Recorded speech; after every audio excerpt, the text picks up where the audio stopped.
Alrighty, welcome everybody back to another episode of the Ball Knower Podcast Team Preview Series. I'm your host, as always, David Miller, and we're going to be talking about the Atlanta Falcons today. I've got three very special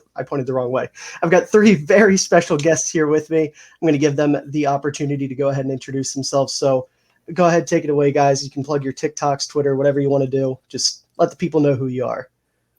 I'm Hamza, aka HammyTakes. If you probably don't see me often on your For You pages on TikTok, it's right here. Also I have my Twitter, YouTube, all HammyTakes, all in one word. You can probably go and look it up.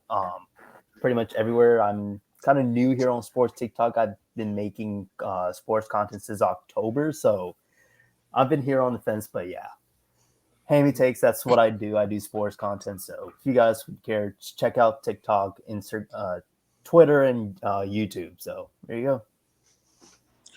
All right, what's going on? I'm Rydrell Franklin, aka BRFSports. I am BRFSports on all platforms: TikTok, Twitter, and mainly it's TikTok, Twitter, Instagram. I do have a Facebook page as well. It's facebook.com/bringing real flair. That's what the BRF stands for. So I am definitely excited for this opportunities, but those are my main platforms. I've been doing TikTok really since September 2020. And I think just recently I've hit like another surge. I'm just appreciative for the support and just thankful for the opportunity. Yeah, what's up, guys? My name is JJ, and my TikTok is JJ and I'm really excited to get to talk about my team. I've been doing sports content since January, so this should be fun. Awesome. Well, first of all, guys, thank you so much for joining me. I'm very excited to get into this. I'm sure you've got a lot of thoughts about the Falcons, and I'm going to tell you right now, I've spoken to Rydrell a little bit in DMs, and I've kind of said that I'm pretty pessimistic about what this team has going on. So I don't know if you guys are in that same boat. I don't know if you guys are a little bit more optimistic, but I'm actually a little more than people want to give them credit for. I'm a little more optimistic because I like the direction that the front office is really taking this team.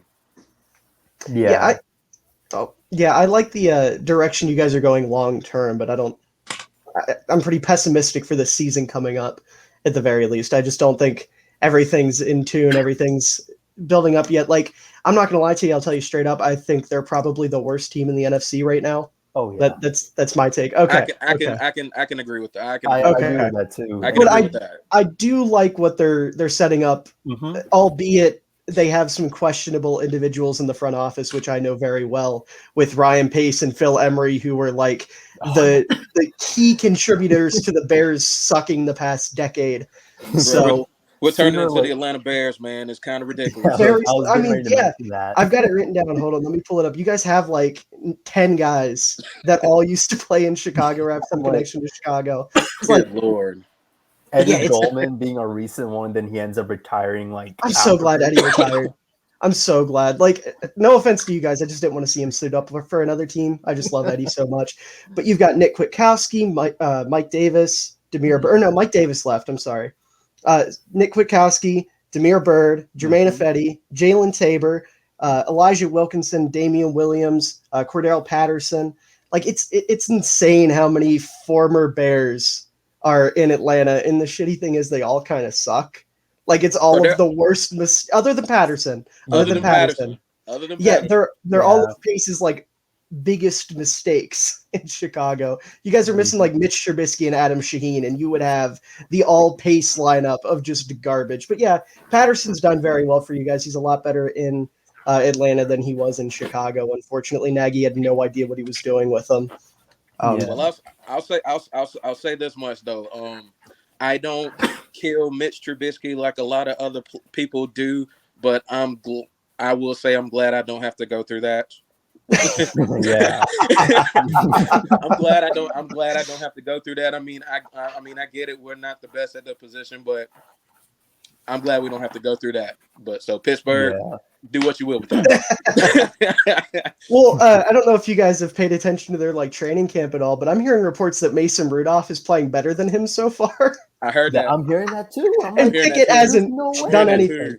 they're not letting Pickett run with the first team, but Mason Rudolph's outplaying Mitch, which is terrifying. I am hearing that too, and that makes me so laugh on the inside. I'm like, oh my I'm god, like flabbergasted, like hearing like you're a third stringer, and Mitch is like supposed to be like their starting quarterback. Mhm. Well, until when Pickett comes in, but like Right. your third stringer's outdoing you in training camp. I'm like, I'm actually flabbergasted, so that's a little bit of concern. that's what I'm saying too. Because I mean, granted, he was a replacement Pro Bowler, but Mr. Trubisky's been a damn Pro Bowler before, and I'm just like, what? Listen, he's my go-to for talking about how the Pro Bowl does not matter. Because if Mitch Trubisky can make a Pro Bowl, anybody can make a Pro Bowl. I could suit up tomorrow and get in if people like me enough. Like, at the end of the day, that's what it is. It's a popularity contest. Yep. But speaking of quarterbacks, I think that's probably the best place to start with this team, looking at the quarterback position, because I like the direction they're heading. I'm a big Desmond Ridder guy. I absolutely love him. Mariota's fine. And then, of course, you traded away your franchise quarterback, the best quarterback this team's ever had in Matt Ryan. So just kind of as a general concept, you guys can hit on whatever you want here. How do you feel about the quarterback position right now? I'll let you go first, Hammer. I do like the Desmond Ridder pick. I think, me personally, he may be the best QB prospect other than Pickett from what I have. I like that he's a bit patient. I think a lot of the times that you see with Ridder, his decision-making, I feel like, is a lot better than a lot of the other QBs, so I do like the pick. And keep it granted, I go to this school called East Carolina University, so that's literally the same conference as Cincinnati. So I had the pleasure to watch Desmond Ridder, Alec Pierce, and Sauce Gardner completely torch the living hell out of my school. So shout out to East Carolina. I mean, we get to play them, but I think what really I could see Ridder is the Falcons probably put him in. I think when there comes a situation, if Mariota is the starter, which I think they did confirm yesterday after day one. They did. So if it comes to the point where the Falcons are like, let's say they start the season like 2-6, and they're like the playoff contention is like nowhere near them, then that's what I say you put Ridder in, give him some shots, because you'll at least have an answer at quarterback going into the following season, and then they'll give the Falcons an indication whether if Ridder may be the starter for the foreseeable future, or do we need to go and probably go for like a Bryce Young or a CJ Stroud. So I do like the Ridder pick. I think it does make a lot of sense for a quarterback, at least the direction the Falcons want to go. So I'm excited to see what he can do. I want to hear from you guys. I definitely thought going into the draft, I'm glad we didn't go quarterback in the first round, just from the standpoint with the prospects. With the prospects, you were going to get somebody, whether it be second round, third round, you were going to get somebody, and then just so happened he fell in the third round, which I thought was actual. Sorry. No, you're good. Okay. You're perfectly good, man. No worries. My dad's calling me. I mean, if you need to step away for a minute, you're more than welcome to. We're not going to. Yeah. I probably better do that, actually. All right. Live. This is why I love podcasts, dude. Like I was just saying beforehand, I don't like to edit things out because it always gives you a good laugh, you know. But Rydrell, as you were saying, talking about the quarterbacks in the draft. But going back to what I was saying, I love the placement. I love the idea of drafting him where we did in the third round, because it was almost like one of those. It's like a low risk, but if it pays off, it's a high reward type deal. Exactly. And I honestly felt like, I know a lot of people were talking about Pickett, a lot of people were talking about Howell, a lot of people talking about Willis. I felt Ridder was the best quarterback coming out. That's just my opinion. I felt he was the best coming out. So the fact that we were able to get him after that, whatever that Matt Ryan, Deshaun Watson crap was, I mean, oh, thank God. The fact I forgot you guys were in on Watson. The fact, no. I'll tell you this much. I am in a Discord, and like I'm in a Discord. That's all about Atlanta. That's all about Atlanta sports. And they talked about Deshaun. I swear, it was shoved down our throats that whole week. It was like one of the most annoying things I've ever heard of. And the thing is, I was kind of on the fence, and I was almost on board.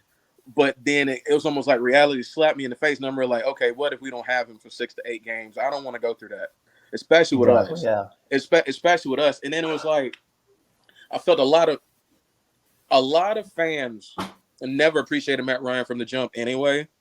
Exactly. And so it's like, damn, the minute Deshaun Watson becomes available, it's like, oh, here we go. Let's go get him. I'm like, no,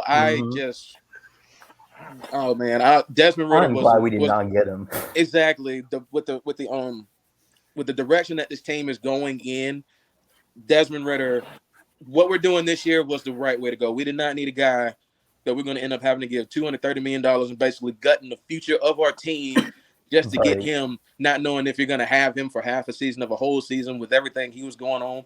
So I love the prospect that we're in as opposed to getting somebody like Deshaun Watson. Very much so. And considering that we're in salary cap hell, so it's like, oh my gosh, it's like, how can you give Deshaun Watson that type of contract? So it really doesn't make any sense from the get-go, like going all in for Deshaun Watson. Exactly. But I'm glad that we didn't go for it, because like it'd be like the entire memes spreading around the Falcons would have been next level if we went out and traded for him. Like, first we got to deal with. We still got to deal with 28-3. We got to deal with that, and then now on top of that, Deshaun Watson, and then we bring in a guy that has like these pending allegations, and it's like, Falcons fans can't catch a break from this, and it's bro, we haven't caught a break since freaking 2012, the NFC Championship game we blew to the 49ers. We ain't caught a break since then. Exactly. And I'm just really, you can go back to 2010 against the Packers. It's been, oh my god, it's been crazy.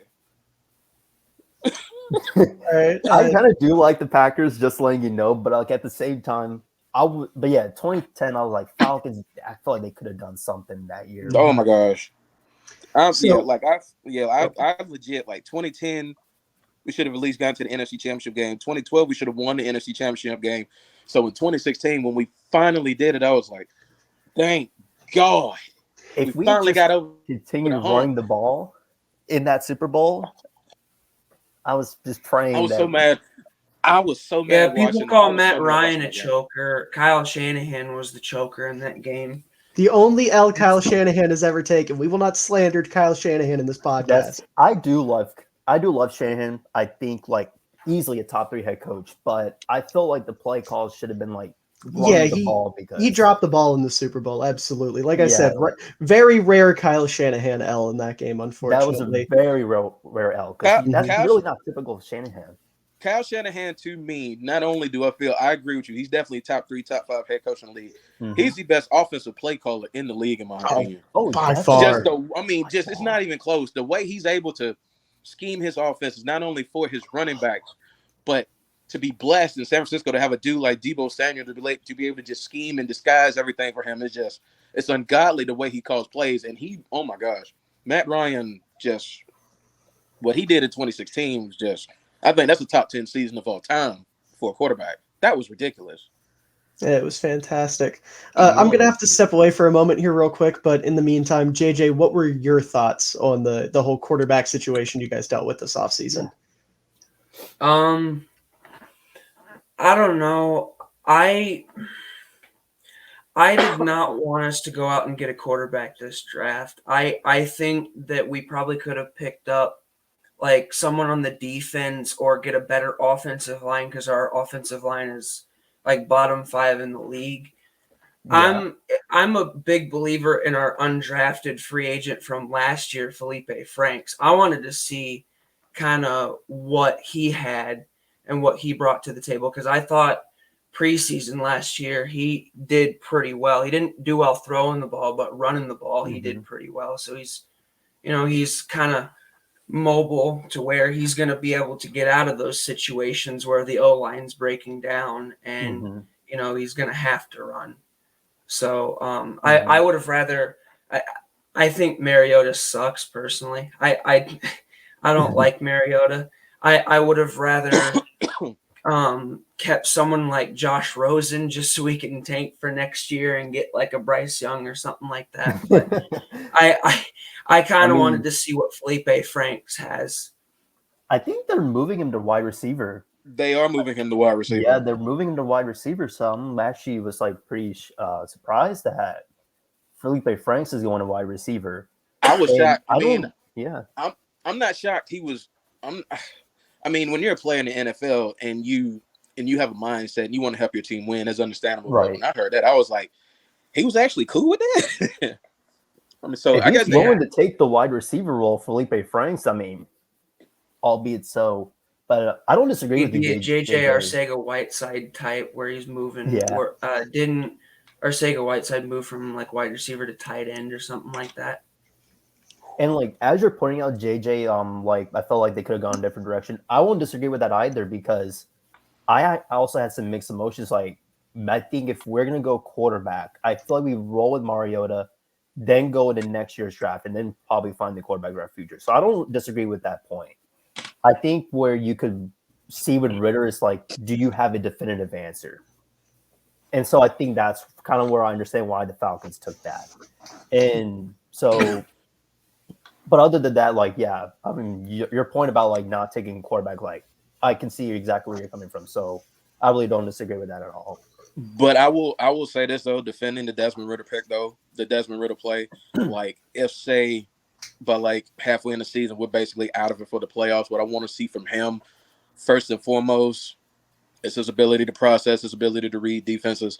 I think a big thing that I saw from him was, I noticed this in some of his film, was that he could throw to the left like it's nobody's business, but when it came to throwing to the right side, he struggled a little bit. So hopefully the coaches work on his footwork and work on him being able to get the ball out quicker going to the right side, because that was an issue that I saw with him. So hopefully the coaches can just work with him and fine tune that, because honestly, I want him to be the future guy. I really don't want us to draft another quarterback next year. If we're going to lose and be like a top 3 pick, I want Will Anderson. I'm sticking to it. That's it. I do love Will Anderson. I want Will Anderson next year if we're going to be a top 3 pick. So if we're going to be a top 3 team in the draft next year, I want Desmond Ridder to show competitiveness and be able to hang and be able to show progress growing as a quarterback the way we don't have to do that going into next year. Because I want Will Anderson personally next year. So that's just how I stand as far as the draft. That's how I stand on Ridder. I'm as long as he shows competitiveness, I'm down for it. Yeah. At this point, I don't think. Oh, no, you're good. You're good. My bad. At this point, I don't really want us to draft a quarterback next year. I just didn't necessarily want a quarterback this year. But if they see something in Ridder that maybe us as Falcons fans don't, maybe it can be a good thing. But I would rather go out and get like a top prospect, like a CJ Stroud or a Bryce Young or something like that. But I think the big thing with them drafting Ridder, first of all, it was a 3rd round pick, so it's not like they're locked into him. It's not like this is you're taking him. What was their 1st round pick? 8? No. Yeah. Okay. Either way. Yeah. It's not like you're taking him at number 8. You took him in the 3rd round. It's a 3rd round pick at quarterback. You're not locked into him. If he comes out, you play him kind of like you guys have said. If you start out rough and he comes in, if he doesn't play well, so be it. Finish with a top pick, end up with CJ Stroud, Bryce Young, even Will Levis, one of these fantastic prospects that could help you long term. Or kind of like Rydrell said, if he plays well, you might be in line to take Will Anderson, which would be massive, because one of the issues I have with this team is their pass rush right now. Like I like Arnold Di Buchetti, don't get me wrong, but I do too. Yeah, I hate our pass rush. I hate our pass rush. The pass rush last year sucked. Oh my god, David, when I kept awful. Yeah. When I was watching Nico's aka HammyTakes video on like the worst players ever in the NFL, and then when he showed the Falcons pass rush against that Bills game, I was like, if that's all you need to know about the Falcons pass rush, like show them the play, because like my goodness, it was just god awful last year. It was a pain to watch. And the thing is, it's not like they haven't had players. I mean, you have Grady Jarrett, who I still feel is a top 10 D tackle in the league, if not top 5. He's a game record. Oh my God, I love Grady Jarrett, and it's like, how do you have a dude like that and you can't build around him to get more pass rush on the quarterback? And it's just like and it's just at least in 2016 when we were making that run, we at least had guys on the line other than him that could make plays, that could disrupt the quarterback's rhythm. And it's just like really since 2018, it's basically been non-existent. And it's like, okay, something's got to change here. Yeah. Yeah. But looking back at Ritter, at least in terms of him as a prospect, I'm with you guys. I was a big fan. He was my QB2 behind Malik Willis. It was like I did grades. The grades were stupid, but like I had him like 0.1 point behind Willis. It was like QB 1A and 1B basically. I'm a big fan of his athleticism. He's super smart, super methodical. It's almost like he's got like a robot mentality when it comes to playing football because everything's just so precise and technical with Ritter. And then you have the athletic traits on top of that. My only issue with him is he can be a little timid at times, which is worrisome, obviously. Like you want a quarterback. We see these quarterbacks nowadays. They're going out to get it every single play, right? Mahomes, Allen, Rodgers, Herbert. That's their thing. They're super aggressive. Whereas Ritter kind of lacks that, and it kind of reminds me of Mariota in a way, which is very concerning because there's kind of two roads I can see Ritter going. He's either going to be Mariota, where he's a very solid backup, but probably shouldn't be starting anywhere, or he's going to end up like Dak Prescott, which would be like the ideal, a borderline top 10 quarterback, fantastic franchise guy. So I feel like you're in a good spot at quarterback at the very least because, like I already said, if he's bad, you can go draft one top 3 next year. If he's not, you got a quarterback, you can go out and get another big-time piece.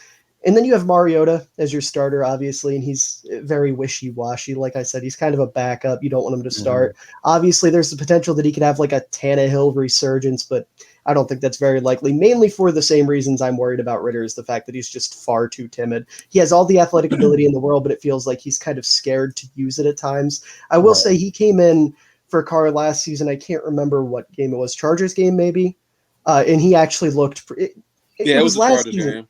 Yeah, he looked pretty solid. Like the timidness wasn't there. So maybe that's been coached out of him. Maybe he's over that. But that's one game versus you're probably going to get him at least 7 or 8 this year. So that could easily change. But I like what they're doing, setting up for the future at quarterback. Right. It's just it's going to be rough this year. Right. Yeah, it's just like Falcons are just pretty much just trying to prime to contend for a top 3 pick. So the one thing that if you allow me, I want to ask. No, go for it. How do you feel about the Drake London pick at number 8? Because when I initially looked at the pick, I was like, okay, Calvin Ridley suspended. Zacchaeus is our wide receiver 1. And so we're not going to have Ridley for this season. So I'm like, okay, kind of makes sense. But then you see Charles Cross, who was still on the draft board. And I'm like, could we really go offensive tackle? And then you see guys like Jermaine Johnson still on the board. Kyle Hamilton was still there. And so I'm wondering, like, I understand the Drake London pick, but I felt like we could have maybe gone in a different direction. I want to hear you guys' thoughts on that. You guys can go ahead. I didn't mind the Drake London pick from the standpoint of you knew Matt Ryan was already gone. You knew we were going to Marcus Mariota. So I understood it from the standpoint of you don't want to bring a quarterback in and have no reliable playmakers around him to be able to do anything with. So from that standpoint, because I made I did a video, I did a TikTok video a few weeks ago about one of my mutuals. He's a Falcons fan as well, and he didn't like the Drake London pick. And I was just like, I don't mind it because whoever's our quarterback is gonna need playmakers. And I mean, when you have Zacchaeus and then Frank Darby, who hasn't seen the field yet at all in his career, I mean, we got a bunch of really short guys. So bringing a guy like Drake London, who's tall, who's got really good hands, he'll be like a quarterback's dream in terms of like 50-50 balls, of being able to go get it and being able to run across the middle with the ball, and not fearing. I like the pick. I completely understood why they did that pick because I do too. I completely understand why they did that pick because you got to get playmakers. I mean, could you have gotten somebody maybe second, third round possibly? But I feel like sometimes, and it's happened with us a lot, especially come first round, a lot of times there's somebody there who's like common sense we should get, and then we get somebody else, and then that person we should have got goes someplace else, and they blow up. Adrian Peterson, Jamal Anderson. That's another discussion for another day. So yeah, it's happened to us one too many times. So Right. sometimes when you have it, sometimes you got to pull the trigger in a situation like that. So I personally didn't mind the Drake London pick. Yeah. I'm kind of conflicted on the London pick because I like him as a prospect. I just don't love his fit in this offense because this Arthur Smith offense, you're going to be running a lot of 12 personnel. And I think Drake London works best as like a power slot. And there's just not a lot of opportunities for a slot receiver in a 12 personnel heavy offense. And also on top of that, like you're going to see a lot of 2 wide receiver sets where you're going to have one guy going deep on a post, and Drake London can't do that. He just doesn't have the speed to separate. He's not going to be able to run him on a deep cross or deep out. You can't do any of that with Drake London because he's just not fast enough. Like he didn't run the 40-yard dash for a reason. He didn't do it because he knew it was going to tank his draft value, but he would have ran like a 4.7, 4.8. He's just not a fast dude. And when you're looking like, yeah, they have guys who can provide that for him with Brian Edwards, Olamide Zaccheaus, all those kind of guys. But like for your wide receiver one in this type of scheme, you want a guy that can do that. But on the flip side of it, Arthur Smith is an extremely crafty and creative offensive mind, and he loves having players that can do multiple things in terms, like, for example, you got Cordero Patterson, who's a wide receiver playing running back. You've got Kyle Pitts, who's a wide receiver playing tight end. Drake London's a tight end playing wide receiver. We're probably going to see a lot of sets where London is more inside, lined up like a tight end, and Kyle Pitts is outside like a wide receiver because Kyle Pitts is the best wide receiver on this team. Oh, exactly. Oh, yeah. It's iffy. Like I get why they did it, but I just feel like a guy like Jameson Williams or even Chris Olave would have fit what they do a lot better. But I'm not going to question Arthur Smith and what his plans are going to be for this guy and this team because I know he's going to come up with something fantastic and make me look like a complete idiot for even questioning it to begin with. Like Arthur Smith is that dude. Yeah, I think like for me though, like if the Falcons are going on to a serious rebuild, the best place like you want to start from a rebuild, personally for me, is you start by the trenches. If you build the trenches, that's literally from the ground up because that's going to be what I call your foundation to like if you're wanting to have your long-term success. So I felt like when you had Charles Cross that was available, or you go D-line, you go Jermaine Johnson, or maybe hell, even your secondary with Jack Kyle Hamilton. If you paired him up with AJ Terrell, that would have been pretty impressive, really underrated secondary. But that was kind of where I was a little, skeptical of the Drake London pick, considering that you had Charles Cross available. So I was, as far as the defensive ends coming out, I was more on George Karlaftis myself. Mm-hmm. I was more on him because I loved how good of an all-around defensive end he was in college. I love the fact that he could stop the run on the edge and control the edge, but I still also love the fact that he was able to rush the passer and get pressure, and at his size. I was on George Karlaftis more, to be honest with you. Yeah. Yeah. I think they did fine, though, ending up with Arnold Di Buchetti. He's more of a project, but the dude projects very well. The traits he has, the size, the length, he's incredible. And we can talk more about him in a second. I just want to say real quick, because I sounded very negative about Drake London, I like him as a prospect. I do think he's a good football player. He's going to, like, if they can find a way to utilize him as like that power slot or even as a tight end, where he's playing very much in that short to intermediate, just kind of going over the middle, kind of like Michael Thomas. Like, he's not the same type of player, but kind of that role where it's just a lot of short to intermediate. You're relying on his route running because for his size, he's an incredible route runner, and he has incredibly quick feet for being a dude that's that big. Because he's like what, 6'5", 6'6"? He's 6'5". He's huge, massive dude. But like I said, the speed is an issue, and I think you can fix that if he can develop kind of like if he can start playing really good over the shoulder, like you see the chemistry guys like Aaron Rodgers and Devontae Adams or Joe Burrow and Jamar Chase have developed, where they just kind of lob it up and let him get it over the shoulder and keep going, because he's not going to beat anybody deep. He's not going to torch anybody, but he's a physical dude. He can get those 50-50 balls. I'm interested to see what he's going to do in Atlanta, and he is clearly the wide receiver one there. But like I said, it's just with a team that runs so much 12 personnel and a team that utilizes play action shot passes so much where that number one guy is going to be going deep. I just don't love the fit. I just think Jameson Williams, Chris Olave, someone like that would have fit so much better. Or even Garrett Wilson. Garrett Wilson was still on the board. Garrett Wilson would have been perfect. But I could definitely understand that, seeing how Arthur Smith was in Tennessee and he did have a dude like AJ Brown who could go over the top. So I could definitely understand that from that perspective. Mm-hmm. Yeah. I should also point out as well, I think London's an incredible run blocker, and this team's going to be running the football a hell of a lot. So that's another positive. I got to praise him somehow because I'm being too negative about the poor guy. Yeah. Arthur Smith's going to prove me wrong somehow, some way, like the way he utilizes Drake London. Because I agree completely. He's a damn good football player. But they went 7-10 last year. That proved me wrong enough. And it was all Arthur. All of that was Arthur Smith helped us win games we probably shouldn't have. So. Exactly. We won games we had no business winning.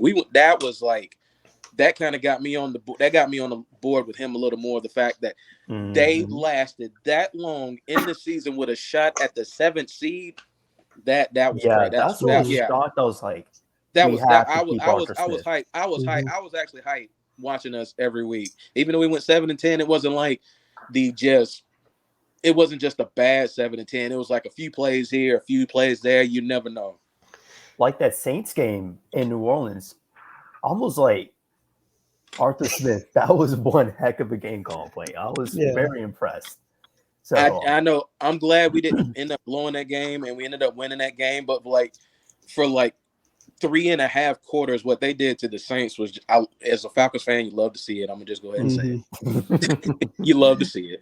Yeah. We didn't blow a bunch of leads last year either, so that's a good thing too. We blew plenty of leads in 2020. So all I'm asking Arthur Blank is just protect Arthur Smith at all costs. That's all I'm going to ask. Please do give Arthur Smith at least 4 to 5 years to see what he can do with this franchise. Absolutely, give him at least 4 or 5 years. Give him a really solid team. Build that team around and just see what Arthur Smith can do. Because the Falcons, exactly, they could be one of the best offensive teams. They can end up looking very similar to San Francisco offensively, very similar. I can see that. Because that's where Arthur Smith comes from. He was under Shanahan for the longest time. The offense is based out of that wide zone, like I already said, 12 personnel, play action, shot plays, heavy protection, heavy utilization of the fullback. Like it's a wonderful offense. I absolutely love it, and I am a little bit biased just because of how much I love Shanahan and everything he does. But I mean, not only that, the other guys that he's worked under, I've got them written down. You've got McVay, LaFleur, Mike Mularkey, Ken Wisenhunt, Mike Munchak. He's worked under some of the best coaches ever, and you can see they're all seeping into what he does day to day and everything he's able to do day to day. He's just incredible. And then on top of that, it's very interesting to me how he runs his offense because his playbook feels very condensed in the sense that it's not very diverse. It's not very versatile or whatever, but he will run the same concept twice, but he switches up the personnel completely because of how versatile his weapons are. Like I said, with Pitts and Patterson and now London, he can do so much with so many different players that it's always keeping defenses on their toes. And I'm so excited to see what he's going to be able to do this year. Hopefully with, at the very least, he's going to have mobile quarterbacks that can get out of the pocket and create a little bit more than Matt Ryan, even though I think Matt Ryan is far better than either of the guys you have right now. But Matt Ryan is, I made a video about him too. I said he is the most underappreciated quarterback of the last, good God, like 15, 20 years. Just people slandering that man. And it's like, oh, well, he was just, average and da-da-da-da. People talking like, where the hell you get average from? Have you seen this man's numbers over his career? What is average? I mean, he won a goddamn MVP. What else do you need? Exactly. If didn't he have an offensive player of the year, 4,000-yard seasons straight too? That's what I'm saying. If average is 4,000 yards and 26 touchdowns is average, I will take that every year. And there's people that look at him and say Mike Vick's the best quarterback y'all have ever had. That astonishes me. Bro, I've heard that. I hear that so many times. I don't want to strangle everybody who says that. Like Mike Vick was cool. He was fun. Great player. He he had all the athletic traits, but he's not Matt Ryan. He doesn't have the consistency, the longevity, the mental aspect of the game. Matt Ryan blows him out of the water and everything. Listen, Well, you can go ahead. I was going to say, like, we would have not had the season that we would have had last year if it was not for Matt Ryan. Oh, absolutely. People, I think a lot of the hate where Matt Ryan comes from, especially from where I see it, is obviously that Super Bowl. But I think what people don't realize is how poorly, like, Matt Ryan had to deal with the offensive line. And then also, like, obviously you had Julio Jones, but, like, the weapons outside of it, obviously you have Calvin Ridley. And, but the fact that he had to deal with such an awful situation in an awful offensive line and still somehow managed to keep the Falcons with probably a bottom 3 defense, and yet they were in playoff contention. And like, if that does not show you how underappreciated Matt Ryan really is, I don't even know what else to tell you, because I genuinely believe like the Falcons would have never had that season last year if Matt Ryan was not on that team. 100% agree. The fact that they were in playoff contention going into the Buffalo game just speaks volumes for how that Buffalo game kind of surprised me. I think that Buffalo game surprised anybody. I don't think nobody was expecting them to go and compete with a team like Buffalo as hot as they were at the time. Nobody was expecting us to compete with Buffalo like that. To damn near win. They had a chance to. I think they were going to come within like 3 points or something like that when, what was it? Matt Ryan ran that into the end zone. They reviewed it back, and his knee was down at the 2-yard line. Mm-hmm. But he got called for taunting because he walked up to Jordan Poyer and started running his mouth. I hate the taunting ruling. Listen, if Matt Ryan's running his mouth, just let him do it. I hate the taunting ruling. I hate it. Yeah. Let Matt Ryan talk his shit. Let Matt Ryan walk his walk. I hate the taunting ruling. Listen, as a Bears fan, I don't think there's many people that hate him more than me. Oh my god! Listen, the taunting penalty or the taunting rule cost my team a game against my least favorite team in the NFL. The Pittsburgh Steelers. I hated it so much, and I could go on a rant. I'm not going to do it, but I could go on a long ass rant about that stupid fucking taunting rule. It is the dumbest shit in the world, and it's all because Tyreek Hill threw up a peace sign. Like, who cares? Who the fuck cares? They're grown ass men. Let them play football. Let them talk their shit. If you can't handle it, you don't deserve to be in the league because that's soft as shit. That's what I'm saying. Exactly. You got grown men getting paid millions of dollars to play this game. Let these men go out and have fun. It's not like, I mean, they're working pretty much nonstop throughout the offseason, through the year, trying to keep their bodies right. At the very least, if they can get out there doing what they love to do and have fun, let them. They can't get goofy and celebrate in the end zone. They can't celebrate after a touchdown. They can't celebrate after a first down. They want them to go out there, walk around, make their play, hand the ball to the ref, and walk back to the huddle like nothing's happened. Like, it's the goofiest shit in the world. I'm telling you, man. Want them to be like robots. I'm like, no, we can't. No, come on. Let these men go out and have fun. I agree 100%. But moving away from Matt Ryan, because unfortunately he's not on the team anymore. We got to talk about the people that are. Got a gem. They're going to be very thankful for him. Oh, listen, I'm telling you right now, that makes them a contender in my eyes. Just adding Matt Ryan, instant contender. They should be the favorites. If not, at least they should be the favorites to win the AFC South easy. Oh, I got them winning it by a large margin. I got them winning it by 4 games at least. They should really run that division over. Especially with how bad Tennessee fell off this offseason. They lost so much. They lost a lot, didn't add much. Absolutely. Absolutely. But just continuing on with the coaching staff real quick, because I really like the staff you guys have assembled. Offensive coordinator, you've got Dave Ragone, who I'm slightly familiar with. He spent a little bit of time in Chicago, for better or worse, under Matt Nagy. So clearly, he's going to take what he learned in Chicago and hopefully adapt the 3 things that worked and be able to add that to the offense. But realistically, he's just an extension of Arthur Smith. Same mindset, same approach to the game. Like I said, I'll keep hammering it in. That Shanahan wide zone, deep shot type of offense, my favorite type of offense in football. And then you look at the defense and you got Dean Pease, who is like one of the most important parts of the Patriots dynasty in the early 2000s. Unfortunately, he's not quite the guy he was back then. He's like 72 years old, I think. Old as dirt. But he still knows what he's doing. He's a very versatile coordinator. He likes his defense to do a little bit of everything. But you're going to be running a base 3-4, that kind of thing. He worked with Arthur Smith beforehand back in Tennessee. But like I said, he's just not quite what he was, unfortunately. But I am excited to see what he can do with your front four, or I guess front five in a 3-4, because these edge rushers you guys have feel extremely versatile, which we can talk about here in a little bit. We're going to wrap up with the offense and then go over to the defense. But these guys, they can drop back into coverage, they can rush the passer. It's very interesting, the group that you guys have built, and it's very much tailored towards what he likes to do and what he prefers to do with his defense. If he gets playing time immediately on the defensive line, remember the name Arnold Di Buchetti. I love him coming out of Penn State. I think he is perfect for this scheme and what Dean Pease likes to do with his ends. If he gets playing time, just put him beside Grady Jarrett. Let Grady Jarrett draw the pressure. Just let him do his thing. I think he's got so much potential. I see Pro Bowl level potential for him. Yes, he really does. I see the potential. I can see that. Very speed edge rusher guy, very speed guy. If he could add a little bit of power to his game from what I've seen from him, I think this dude can immediately.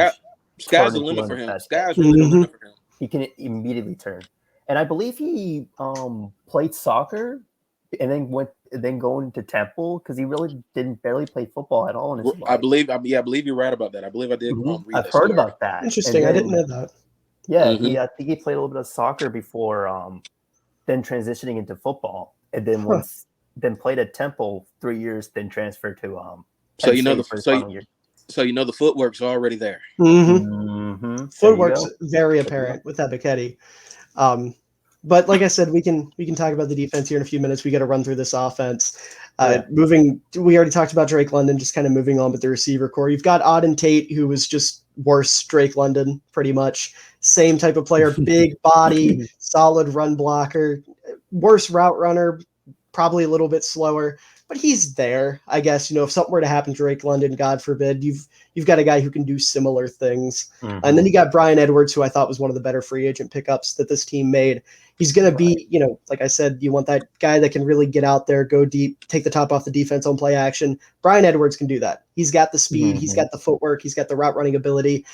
My only concern with him is that he kind of fell off hard last year with the Raiders, and given all the receiver problems they had with a certain speedster, I'm very surprised that he wasn't getting more PT later on. So I don't know what's up there. I guess we'll kind of figure that out, but he's probably going to be the wide receiver 2 here. And then you've got Olamide Zaccheaus. Am I saying that right? Zaccheaus. Okay, sorry. Yeah. But he's going to fit in. He's 5'8", small dude, but he's super quick. He can be a great gadget guy, be that third, fourth guy. I'm sure Arthur Smith has a ton of plans for him going forward. He's a solid route runner, very quick. Like I said, he can be a deep threat if needed. So as a whole, how do you guys feel about this current receiver core, not counting Mr. Pitts, who we'll get to in a second? One of y'all can go first. I think it's pretty interesting to say the least. Obviously Drake London, really physical guy. I believe Brian Edwards called him a shiftier version of Mike Evans. I saw that. Yes, he did. I saw that. Interesting. Okay. Yeah, he called him a shiftier version of Mike Evans, and that's pretty much most of the comparisons he's getting is Mike Evans, a guy that's going to, take the top off you, jump down with the jump ball ability. So I do like London. The case is pretty solid. I am sad that we let Russell Gage go. I would love to see Russell Gage. Really one of the more underrated guys out there. And Brian Edwards, like you mentioned, David, really underrated guy, really underrated pickup. So I think this wide receiving core, I think it's good. And at least if we're considering for Desmond Ritter's development, that's really good. Like you got some guys to help him with the development. So we'll hear the rest of you guys. I love the Brian Edwards signing. I thought it was a good signing because we definitely needed more speed, but at the same time with him bringing that height, because he's 6'3" himself. Right. So bringing in height and being able to, blow the top off the defense, and also being able, deeper 50-50 balls if necessary, if need be, he can go get them if necessary. So I definitely like that. I think Alden Tate was definitely one of those signings just to kind of add a body to the wide receiver core. But he does have. But I mean, he can run a little bit. His hands, just seeing Tate when he was in Cincinnati, he does have underrated hands. He can catch the ball. He does have underrated hands. So I did like that. I think everybody's just kind of waiting to see how Drake London develops, and then how everybody else goes and builds, and like kind of grows around him in the receiver core. I think everybody's just kind of looking to see what Drake London does, being the number 8 pick and having that hype coming in. I think people want to see what he does. But I think as a whole, we have a good receiving core with some potential to produce and do something going into 2022. I'm excited to see Felipe Franks at wide receiver. Is that a thing? Are they trying Franks at wide receiver? Yes, yeah, that's they moved thing. him to wide receiver. Lordy. They moved. I think they announced that before minicamp. Oh my Lord, I must have missed that. That should be fun. Yeah, he was. I've seen a couple of clips of him catching balls, and he was pretty good. Interesting. Okay. Yeah, just don't watch his college football tape. I'm not a big fan of him in college football. Well, I don't know. Me being a Georgia fan and him being in the SEC, so it's kind of like when he was playing quarterback, I did like his arm. I did like his arm strength. I did like the way he was able to move and be able to make plays with his feet. He did make a lot of careless mistakes. He did do that in college. He did make a lot of careless mistakes. But overall, where he was coming out as far as being a quarterback and stuff, I liked him. But I mean, he probably wouldn't have been nothing more than like a backup if bad, second or third stringer guy. He wouldn't have been no more than that, in my opinion, unless he got a true opportunity in an offense that was just custom tailor made around him to just let him do his thing.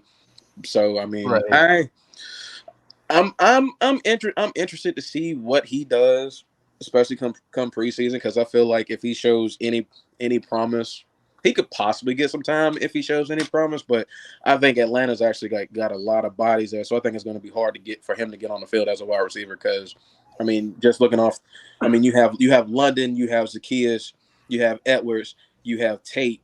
That's 4 guys like all before him. So you kind of want to see what he does in the preseason, just to see if he can kind of grow into his role and kind of give you an extra body if you want to run maybe some 5 wide out sets, going into the season, just to kind of throw the defense off a little bit. So I am interested to see what he does. Yeah. Did we let AJ Mccarron go, or is he still on the team? I thought he signed a 2-year deal with us when he signed last year. I'm not seeing him on the depth chart, but he might not be there, or I don't think he's there anymore. I think they released. I don't think so either. I think they released AJ Rosen McCarron. left. I know Rosen left. Season was kind of rough for him. He tears his ACL in the preseason and doesn't get to play the rest of the season, rest of the preseason. So AJ McCarron tore his ACL in the preseason. Yeah. How am I just now finding out about this? I forgot. I guess it's because I forgot he existed until just this moment. Second preseason game, if I'm mistaken. Yeah. That's unfortunate, man. That's really unfortunate. Yeah. Because I would have rather had McCarron over Josh Rosen as a backup. God, that Patriots game was awful. Don't take me there. Do not remind us of that Patriots game. All right. Don't just lay that game on the listen. That was the closest 25-0 game I have ever seen in my life. Like, oh my gosh. How do you still have a shot to win that game by their defense the way we were, how we hung with them but still not score? Is like, that is Atlanta Falcons in a nutshell. Yeah. That was last season. Fair enough. That is us in a nutshell. But on a more positive note, someone you guys are obviously, I'm sure you have a bunch to say about, the best player on this offense right now, Kyle Pitts, a top 5 tight end after 1 season. He can do everything. I think I saw a Easy. graphic the other day. I'm not sure how factual it was. I'm going to be honest. I didn't fact check it, but it said he played 33% of snaps at tight end, 33% out wide, and then 33% in the slot, which is the definition of a 150%. versatile receiver. Right. I believe it as well. I don't know if that's the exact numbers, but it sounds right, just because of how Kyle Pitts plays.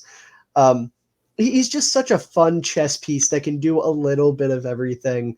So I guess I'll just give you guys a couple minutes to rant about him, simp over him, whatever you want to do, because I'm sure you've got plenty of positive thoughts. When I was watching the draft last year, and then I guess this was when like the whole "is Matt Ryan going to be here" talk started, and then you hear that I heard a nugget last year saying we were actually interested in Trey Lance.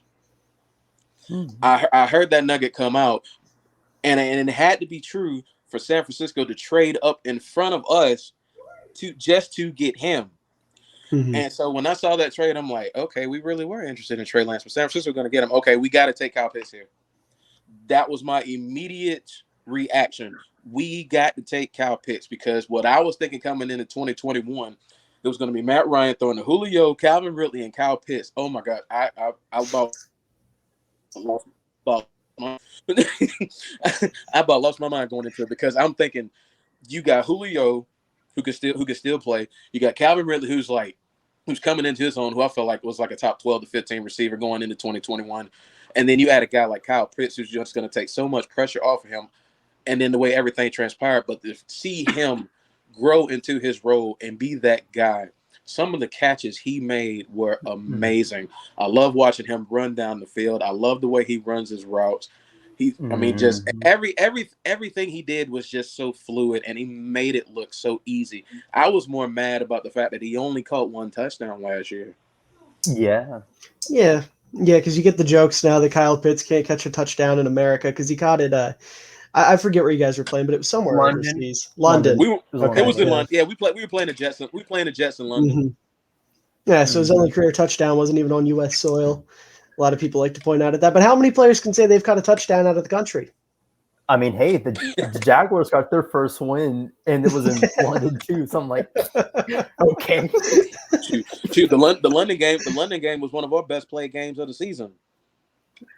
Wasn't Pitts like the second tight end ever to have 1,000 receiving yards as a rookie? Yep. You know who number one was? Ditka. It was your guy. It was Iron Mike Ditka, baby. Iron Mike Your Ditka guy. still holds the record. Pitts Mike came Ditka. very close, but Ditka still holds the record. Chicago He's going to hold it after this year because none of these tight ends are breaking 1,000 yards. I'll tell you that right now. Oh God, no. Pitts, I feel like it's one of those few players I feel like I don't see a weakness in him. Like anything like you could throw at him, I'm like, Pitts is going to make a play. I feel like he kind of, I don't want to make like this comparison because I feel like it's a little ridiculous, but I feel like a little Julio Jones like prime, because like when he can make a contested catch, I'm like, I don't think that's ridiculous. I was going to say, I don't think that's a crazy thing to say. That's ridiculous at all. He's like, the way he's going to make a catch, it's like, it's just ridiculous. And then I'm looking at that one-handed catch he made over Xavier Howard, like one of the best corners in football, which by the way, I don't know how Madden did not put him in the top 10 in ratings. Yeah. But then again, like Xavier Howard, and you make a one-handed grab. It was an incredibly difficult catch. And like for him, not just that, it was one-handed on the sideline, so you have like very little room to work with. He pulled that off like it was nothing. Just he's one of these guys. Like we could be talking about him like all-time greats. He's got that kind of upside. I will say this though. One thing he does need to work on is his blocking. Yep. I will say that.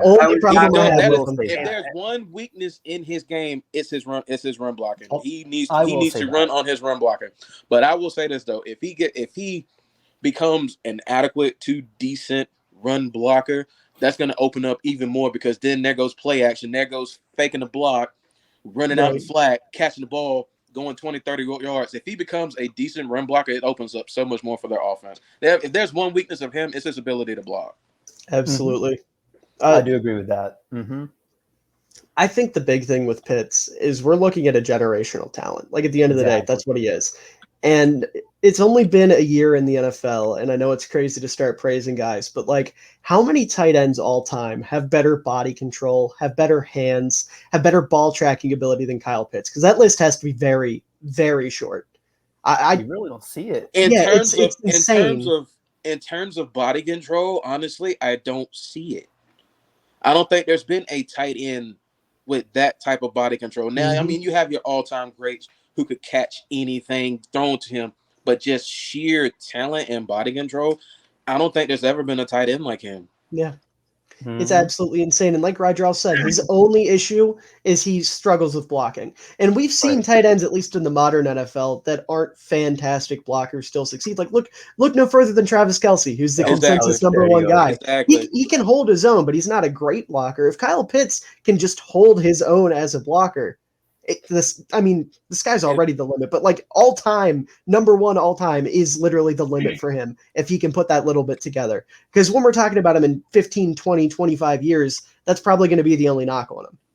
And maybe like, I'm not going to jinx you guys, but maybe we look at like success, just saying, because we don't know what it's going to look like that far down the line, right? Anything can happen. But like, in terms of his ability, the only thing people are going to be able to knock him for is his blocking ability. And even then, I still think he can improve. And like Rydrell said, that opens up a ton for him, faking blocks, going out play action, things like that. He's incredible. There is not enough that can be said about Kyle Pitts. He is incredible. Yet people want to say he's not top 5 because he's only played 1 year in the NFL, and I think that's absolutely asinine. Kyle Pitts going into the season is a top 5 lock. If anybody can legit say with a straight face he's not a top 5 tight end in the league already, they're nuts. I just like that dance he did at the Pro Bowl. What with imitating the speed. What was it like? It was like this? Like he was trying to row the boat? Like, I love Kyle Pitts, dude. My friends those damn Florida players. Those damn Florida players always water with him. His jersey. I need to buy his jersey. Like, I've got his white jersey, so nice. I got that for Christmas. Like, I'm like slowly becoming a Kyle Pitts enthusiast because I just can't preach how you mentioned, his ceiling, the sky is the limit for him. Like, I'm just glad that he's on the Falcons. Like, he can, like, I'm just glad that he at least has a reliable weapon. And it's like I said earlier. Last year in the draft, when the 49ers traded up to get Trey Lance, I said, okay, we got to get this dude. To me, he's generational. He's one of these dudes you cannot miss on, and so far, he has proven me right. He is a monster. And it's just going to be really incredible it's like going back to Desmond Ridder. If we're going to focus on that development, we already got a reliable pass catcher who's going to pretty much go anywhere. So I just love Kyle Pitts, man. I can't say nothing more. Taking the highest overall out of any tight end all time, right? At number 4 overall. He's up there. I don't remember if he was. I think there might have been one guy taken ahead of him, like higher than that. There might have been back in like the 50s. I think it might have been. I think as far as the modern era, he's definitely the highest tight end drafted, but I'd have to look that up. I'll look that up real quick. Because I was reading reports that he was like the only tight end ever to be drafted in the top 5 or something like that.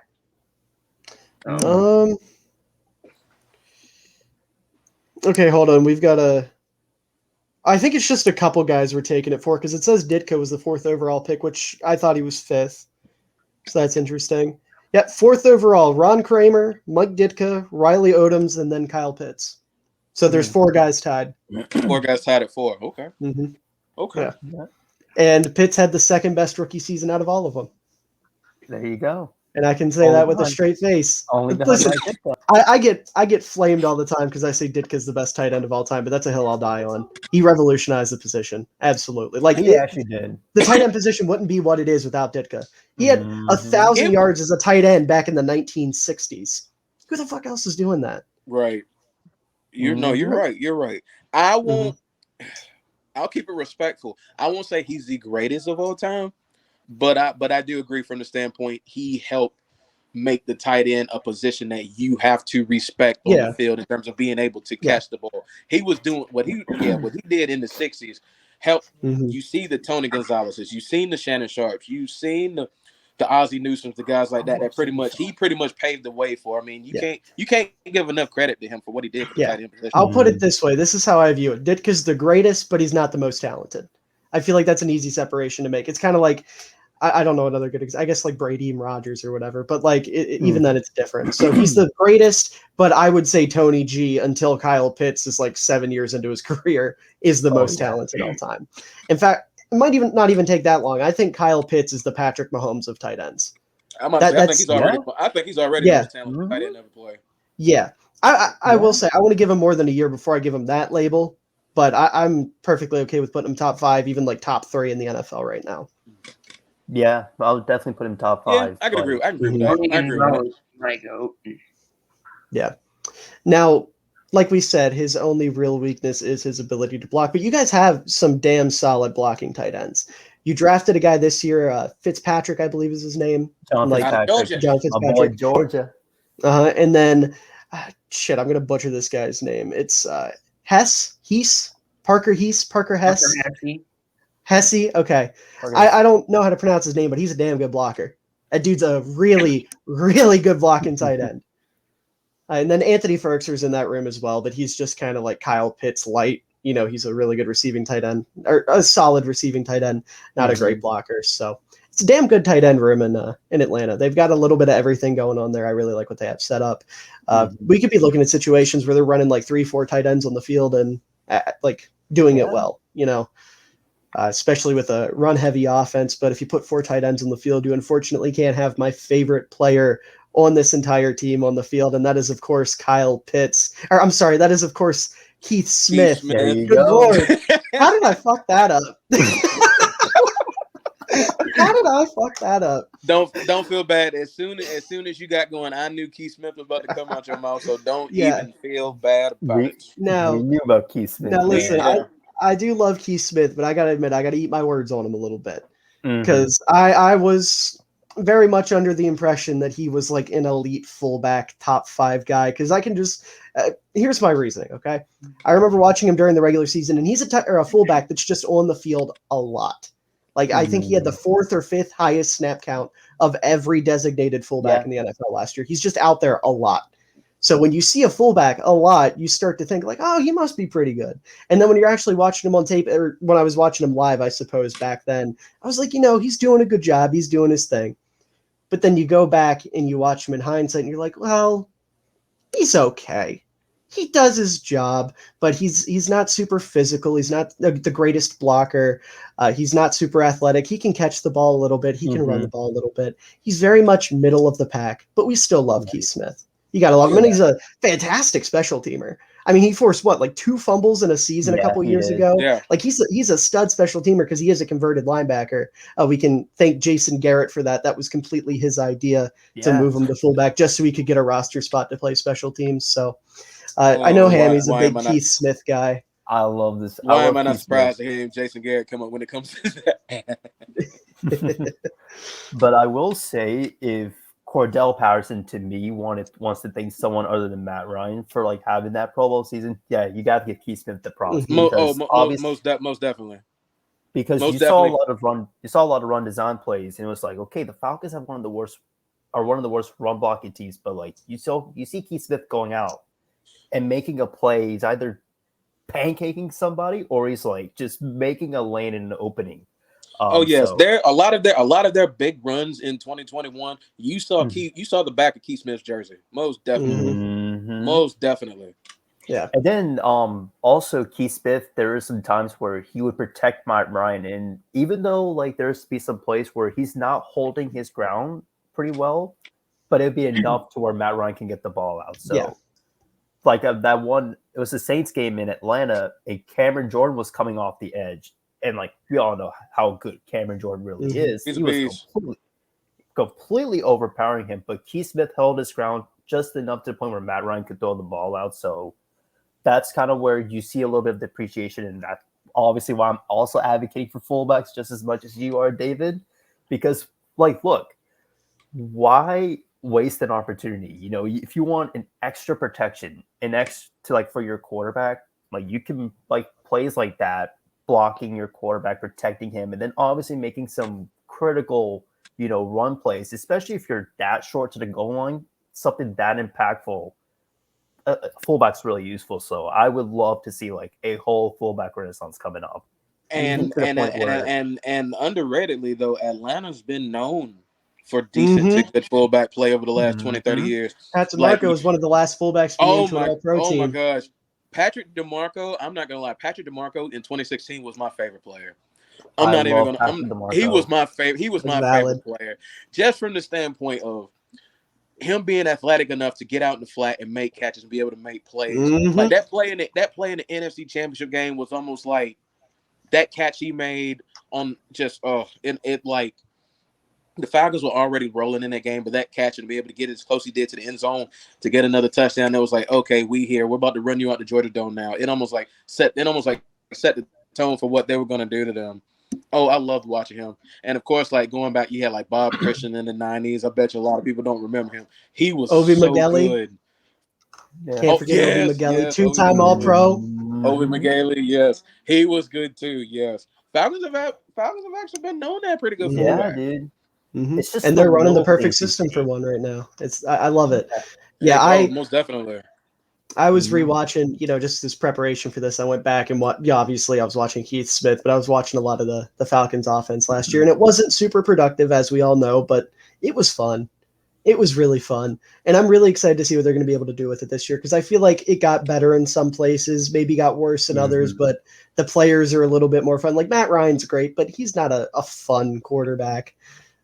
Where you have, oh my God, his name's already escaping me. Desmond Ridder, who is a super fun quarterback. So I'm really excited to see what they're going to be able to put together this year. And hopefully Keith Smith balls the hell out, because it's a contract year for him. It's a contract year. And the fear with fullbacks is like he's a 30-year-old fullback. It's really, really, I don't want to say likely, but highly possible that he doesn't get another contract and they're looking elsewhere at fullback next year, because they'll still have a fullback. As long as Arthur Smith's there, they're going to have a fullback. So, we might look at them.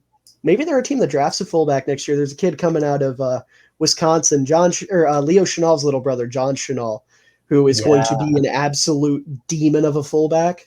So, if Atlanta gets that first overall pick and Ridder pans out, I'm just saying, John Chenal is the name to watch.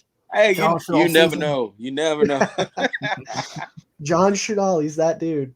But I will say this though, as far as the Falcons offense go, their offense is going to live and die by their offensive line. They're going to live and die by that offensive line, because that offensive line has been horrid. I like what they're trying to do there, because they have good players. They have Chris Lindstrom. Didn't give up a sack last year. Lindstrom, I love this man. I love Chris Lindstrom was so good for us last year. And Jake Matthews, even though he's been around for a good number of years, he can still play the position at the tackle. So technically sound at that position. Caleb McGarry's got to show up this year. Oh my God, Caleb McGarry was okay. Jaylen Mayfield's my problem. Jaylen Mayfield's definitely my problem. McGarry, I think, is fine. Like, he's serviceable is the way I look at him. He's nothing special, but he does his thing. He can hold the edge well, which is what you're doing primarily as a weak side or as a right tackle in a wide zone offense. So he's okay. But you would like to see a little bit more out of him. But Jaylen Mayfield, I'm not a big PFF guy, but he had like a 27 pass blocking grade from PFF, which is like horrid. And it shows up on film. I mean, he's just bad. I really like. I think it's safe to call. What's he been in the league now? He's going in year 3, or is he going into year 2? This is year 2 for him. Year 2 for him. Yeah, I'm already ready to call him a bust. If he plays like that again, I wouldn't be surprised to see him benched midway through the season. It's awful. I will give him a pass because he is filling in Alex Max's shoes, and that's kind of a big responsibility you got to fill up. But at the same time, it's like, come on, dude. If you're like coming from Michigan and like who does have a history of probably producing some really decent O linemen, like, come on, dude. You got to live up to the standard. But today, I think Elijah Wilkerson was getting first-team reps at the guard and not Jaylen Mayfield. So I'm like, that's not much better, dude. I wouldn't get excited over that. I don't like that already. Wilkinson's a swing tackle, dude. He's really not that good. I don't like that already, because I will say this about Jaylen. I will say this about Jaylen Mayfield. I'll defend him a little bit, because late last season, you could kind of see where it was kind of starting to click for him a little bit. Mm-hmm. Like he would still have his bad moment. He would still may have bad plays, but you could see where it was starting to click with him because if I'm not mistaken, he was a tackle turned guard. Mm-hmm. So he's learning an entirely new position. So that's kind of understandable why he was playing as bad as he was. You kind of saw it clicking a little bit, but at the same time, I guess it was just the bad still kind of outweighed the improvements he was trying to show. So you don't like him not taking first reps now. Yeah, exactly. Listen, even as a tackle converting to a guard, you usually don't see that big of a fall off. It's a new position, you're right, but you're not going to see him performing that poorly. You don't. Like Mayfield, for lack of better words, he doesn't look like he knows what's going on out there half the time. He might have the lowest instincts, or I guess if you want to put it into a Madden term, the lowest awareness I've ever seen out of a lineman. They were putting him, they were running a lot of screen passes last year, and he's looking around like he has no clue what's happening. He when you're a guard on a screen pass, when you're a guard on a screen pass, you just hit the first guy you see. He wouldn't do that. He would stand there like he has no idea what's going on. And I get it. He's switching positions, but it shouldn't be that big of a. It shouldn't be that bad. It should not. There is no world where it is. But I will say, I can't remember the kid's first name, but Dahlman, I like what I've seen out of him. And if he bumps up here, I'll look up his first name real quick if I got it. But Drew Dahlman. He's listed as the backup guard tackle right now. I would not be upset if he stepped in for Mayfield very early next year. I think that would be a better move because he's Mayfield. Athletically, they're pretty similar. It's just he's, for lack of better words, he's just not a dumbass. He has the instincts. He knows what's going on. I'm not saying he's going to be a long-term starter there, but he's better. He's a lot better. And your other option is Jermaine Ifedi, who I could go on an hour-long rant about how much I hate that man. He's one of the softest offensive linemen I think I have ever seen. There's a very, very popular clip with Bears fans last year where Tevin Jenkins, Justin Fields got hit really late, and Tevin Jenkins went up and was ready to fight the lineman, right? As you should. As a young tackle, you need to do that for your young quarterback. But Ifedi pulled him aside and was smacking him in the helmet, telling him, "What the fuck are you doing? What the fuck is shut up, dude. He did the right thing. Don't be a bitch about it." And he's not a good pass protector. He's not a good run blocker. He's a low end band-aid at best. He's the type of guy you bring in if your guard sprains his ankle and can't play for a week, or your tackle sprains his ankle and can't play for a week. You don't want him starting more than one game. Oh, so no. When I heard they signed him, I knew he's basically another body. I know he ain't another pace guy. Another pace guy. At the end of the day, that's what it is. He wouldn't get no time. No, because I have seen some stuff him, and I'm we definitely just bringing him in to have a body. He better not get any playing time. He started for Chicago last year, so trust me, I know how horrid he is, and with the Ryan Pace thing, I understand wanting to keep guys around that you're comfortable with. You've had them in the building before. But Pace said, let me find all of my worst mistakes over the past 2-3 years and bring them to Atlanta with me, except for, like we said, Patterson and Nick Kwiatkowski, who I'm a big fan of. But, the offensive line, I am concerned. I love Lindstrom. He's great. Mayfield sucks. Matthews is solid. And then Mccarron, like I said, he's fine. And I like the Dahlman kid. And also Mike Vrabel's kid's here for, no reason. He's just the third string tackle here for whatever reason, but it's I don't know. I'm concerned. It's just the offensive line usually is only as strong as the weakest link, and if your weakest link is Jaylen Mayfield, you're going to be in for a lot of trouble, especially if you're trying to throw poor Desmond Ridder out there and he's sitting there behind the offensive line too. You just thank God Desmond Ridder's got feet and can run. Yeah, but we saw that with Justin Fields last year. It's only going to take you so far. It's good that he can do that, but you still want him to be able to sit in the pocket and step up. And if he has a piss poor line and has somebody coming through Jaylen Mayfield like a revolving door every single play, it's going to be rough. We're not talking about Trevor Lawrence, who he had the poise right away. This is a third-round rookie, Matt Ryan, it's a different story because he's got the poise. He can take the hits. He's not afraid to step into pressure. But when you've got a rookie, especially one with a little bit of athletic ability that's jumpy and ready to get out of the pocket at a moment's notice, it's tough. It's really tough. You just got to hope. Like I said, Dahlman would be a nice Band-Aid for the year, maybe address that in the draft next year. I don't know what the offensive line class looks like or anything, but you got to figure that out quickly, especially if you want Ridder to play. Very true. Yeah, exactly. And one thing I want to like point out, for the left tackle position, Jake Matthews is 30 years old, and he just signed a 5-year extension, so he'll be like 35 by the time that contract is up. I would Oh, kind of like to see the Falcons goes tackle address that position just for depth purposes, in case if something were to happen with Jake no. Matthews. I'm like, at least you have some insurance, some protection, a backup plan, like to go and insert someone in case if something were to happen in Jake Matthews. That's kind of where I'm like a little skeptical with. It's like No, we that's can address That's understandable. if we can He's- just address it, because the age is starting Yeah. to come up, and I that's didn't even rough. know he was 30. I thought he was still like Mhm. 28. Okay. He's That 30, is rough. and he Okay. just Yeah. signed a 5-year Yeah. contract. Yeah, because I extension. didn't have any problems with it initially. Because, like I said, I thought he was like 28. That takes you till you're 33. You're fine. Yeah, But at 30, yeah, he's 30. like I get that he's been consistent. I get that he's a smart lineman, but he's a 30? good guy. Like, he's really good, but like, yeah, the age is going to one day kick up to him, and I would kind of like to see the Falcons address That's rough. that position. Yeah, That just would be a for good move. backup purposes. absolutely. Yep. JJ, you got anything you want to add here about the line? No, not really. Fair enough. I was a big believer in Jaylen Mayfield coming out the draft. I'm not as big of a believer as I was then. So, Right. Mm-hmm. All right. Well, there's only one group we haven't talked about on this offense. That's the running back room. And I think you got a pretty solid group here. Yeah. You got Cordero Patterson, who we've talked about already. You've got Damian Williams, who is like the most solid backup you could possibly have. He's very balanced. He played very well for Chicago last year. I'm kind of upset we didn't keep him around. And then you've got Tyler Algier, the rookie, who you got in the 5th round, which was like a huge steal. I love that pick. So I love how do getting him. Right. So how do you guys feel about the offense or the running backs right now? I hope by midseason Tyler Algier is our running back too. I really do. I love everything. I saw out of him at BYU. He does everything really, really good, and I hope he's our running back too by midseason. Because I think a duo with Patterson and him having that kind of like almost like thunder and lightning kind of dynamic. That's what I'm hoping. I'm hoping he is our running back too. I like what I see from Tyler Algier.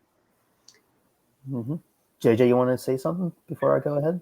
yeah, I just wanted to add on to him because I actually like Tyler Algier. And like David said, getting him in the 5th round was a steal, I think.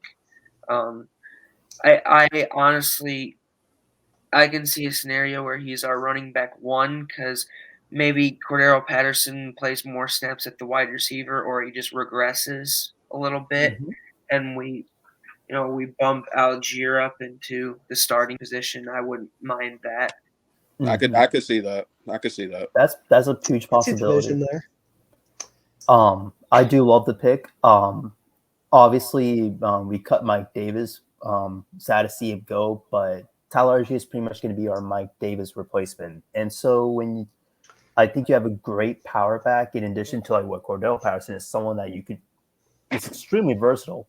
Kind of like what the Packers have, like just the side of comparison with Aaron Jones. Like you have your very, elusive really great receiving back. You have that with Patterson. AJ Dillon is like a really great power running back. I can see that with Tyler Algier. So I am kind of glad the Falcons did that. That was a really nice pickup. I see a ton of upside. I see some really good upside. I think I could see an AJ Dillon type of comparison somewhat with Algier. So it's a pretty good pick by them. So I pretty much, like you mentioned, 5th round, a huge steal.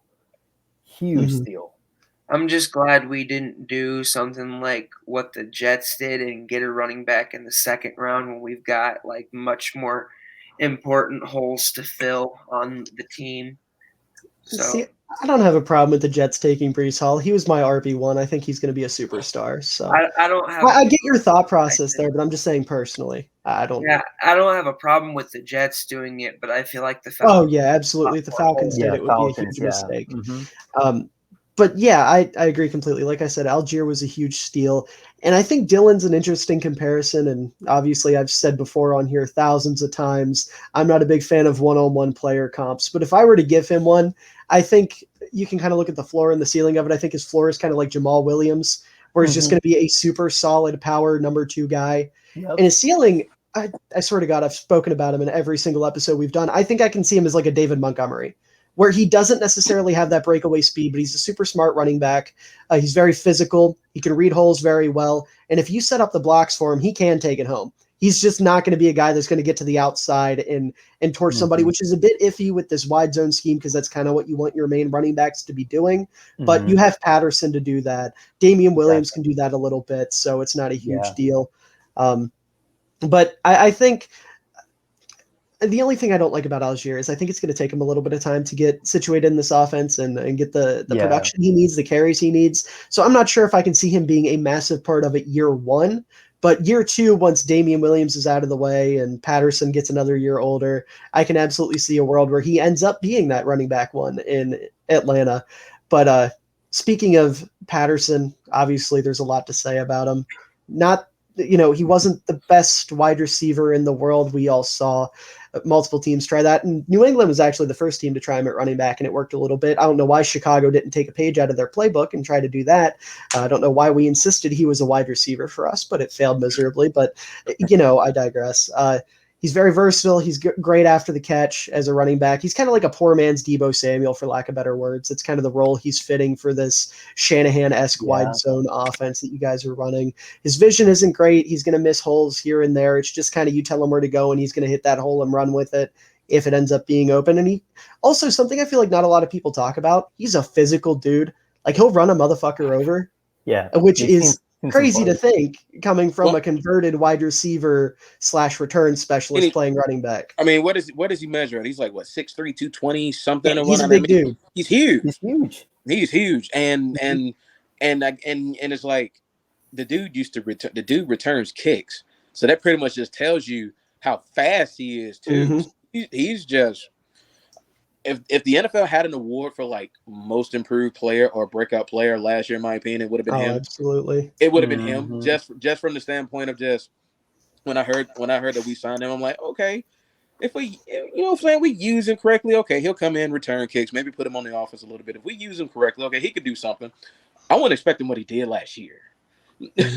I was not expecting what he did last year. He was one. I say outside of Pitts, he was definitely our most consistent player on offense. Exactly. In the skill position. So just seeing, I'm excited for him to see what he can do year 2. But like I said, I just, in a perfect world for me, Tyler Algier is our running back 2, and we're using them both on the field and set, just whether it's having Algier in the backfield, using Cordell Patterson, like I said, as a Debo, kind of lining them up a little bit. I want to see them get creative with both of them on the field. But I like the outfit I like the outlook of what Cordell is going to be able to do for year 2 in this scheme, in this offense. And listen, I'm telling y'all, don't sleep on Damian Williams. He's the exact inverse of Cordell Patterson. He's a super smart one-cut back. He had a couple really sick spins last year, but he's not super fast. He's an all right pass catcher, but Damian Williams is good. There were some people, granted they were kind of off base a little bit, but there were some people calling for David Montgomery to get going and Damian Williams to take over last year. But I mean, he's solid. He's a really good number 2. David Montgomery's my most underrated running back right now. David Montgomery's a top 10 running back. I don't care what anybody says. I will fight someone over that take.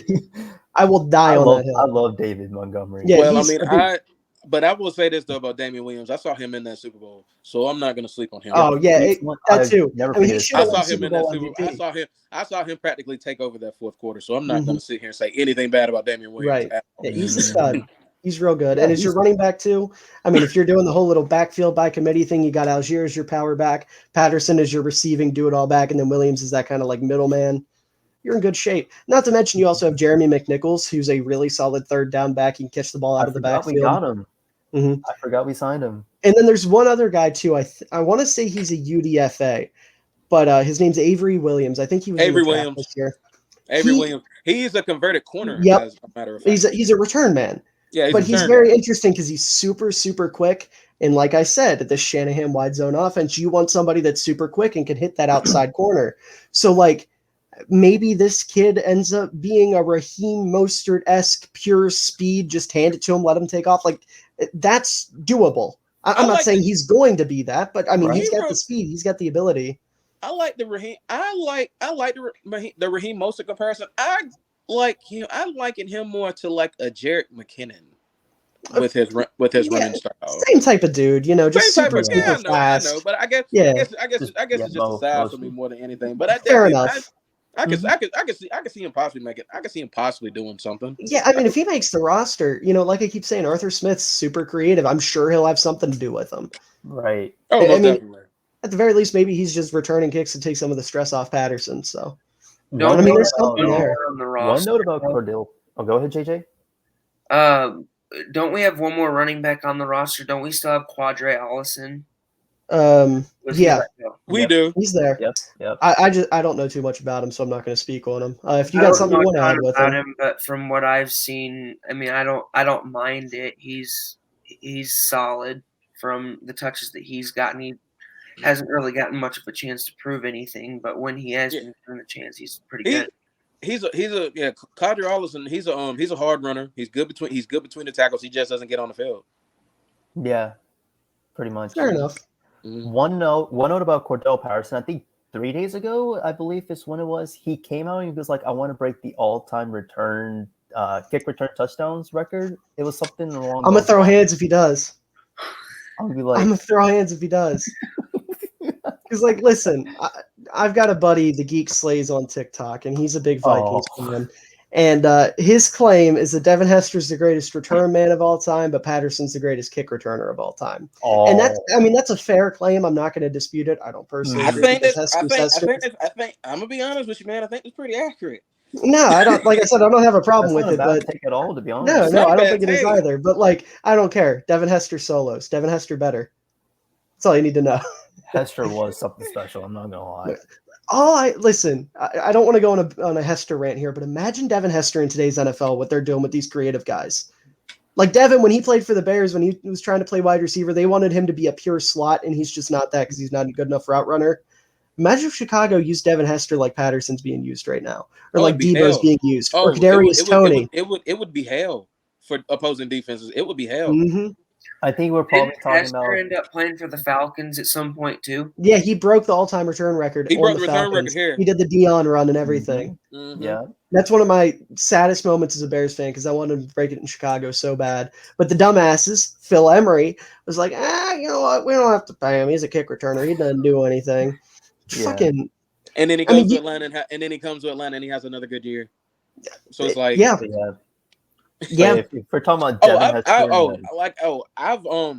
I got in a debate with someone a while back. I vouched Devin Hester's going into the Hall of Fame. I don't care what anybody says. Devin Hester should have been first ballot. He got robbed. He better go into the because he's the greatest player to ever play the position. There's no reason he shouldn't be in the Hall of Fame. He's not a wide receiver. He's a return specialist. And that's what I'm saying. And the guy that I was debating against, I mean, he's one of my mutuals, and he was like, okay, well, they're not going to take the kick return spot specialist, as serious as other positions. I'm like, dude, they literally changed rules for him. They kick off at the 35-yard line because of him, because they were tired of giving him kick returns touchdowns to him. Devin Hester single-handedly won games for Chicago as a return man. That's all you need to know. If you play good enough to change a rule, you should go in the Hall of Fame. It's just my opinion. Yeah, I agree completely. It's extremely special. I was actually shocked that his name did not get called. And I was like, I was shocked. I'm like, Devin Hester should have went in this year. I was shocked he didn't get called. And going back to David's point about imagining seeing Devin Hester in today's, like the way they're using Cordell Patterson right now, I think a conversation could be said maybe the best yards after catch guy, probably in the NFL. Oh, potentially. Without a doubt. Yeah. Because Hester, I mean, this dude's he's just ridiculous as a football player. Listen. Let me just put a thought in your head real quick, okay? Mm-hmm. Bears offense right now, they're running the Shanahan scheme. They got Justin Fields, super athletic. They've got Darnell Mooney, who's a great deep threat. Throw Devin Hester in there. Yeah. Imagine. Like, everyone's bitching about Chicago's receiver core right now. Devin, like I said, he's not a great route runner. But like you said, the yards after catch, he would be what Velus Jones is about to be on fucking steroids. It would be insanity. It would be perfection. Hell, 2018 Bears, replace Taylor Gabriel with Devin Hester. Oh, my God. Dude, it pisses me off so bad. And like as someone who also likes the Packers alongside, the Bears probably would have went to the Super Bowl if they had Hester on that squad. like potentially the Super Bowl. Hold on, which year was this? That's a crazy take. 2018. When we were like the best defense in football and then lost on yeah, I was like, I really legit thought y'all were like the dark horse of the NFC to like get to the Super Bowl. I wouldn't have even said we were a dark horse. I thought we were like legit contenders. I was thought the NFC, Bears legit had a shot. Yeah, like if you look, the Rams went to the Super Bowl that year, and it was the year where there were like 12 points or whatever scored in the Super Bowl between the Rams and the Patriots. Bears held their own and beat the Rams earlier that year in that type of matchup. So that probably would have been your NFC title game, Bears Rams. I don't know exactly how the seeding went, but if I can't remember I can't remember either. But honestly, that was probably looking like that. I think I would have betted that had they won that first playoff game, I would have betted them to get there too. Yeah, and if we go to New England and get in a fist fight, basically, a gritty fist fight, Chicago had the best defense in football that year. If the Rams could have done it that year, Chicago absolutely could have. Even though New England did end up winning, but Chicago's defense was a lot better than the Rams, and they held the Patriots to like 9 points or whatever. So Hester might have prevented that double doink with just one kickoff return, and he would have helped you make it in the playoffs. Or he just gets a little bit more open than Allen Robinson does. First kickoff against, what was it, the Colts or something, where he returned? First, only player in NFL history to return the opening kickoff of the Super Bowl. Only player. Yeah, exactly. There you go. And then they ended up getting dogged because Rex Grossman.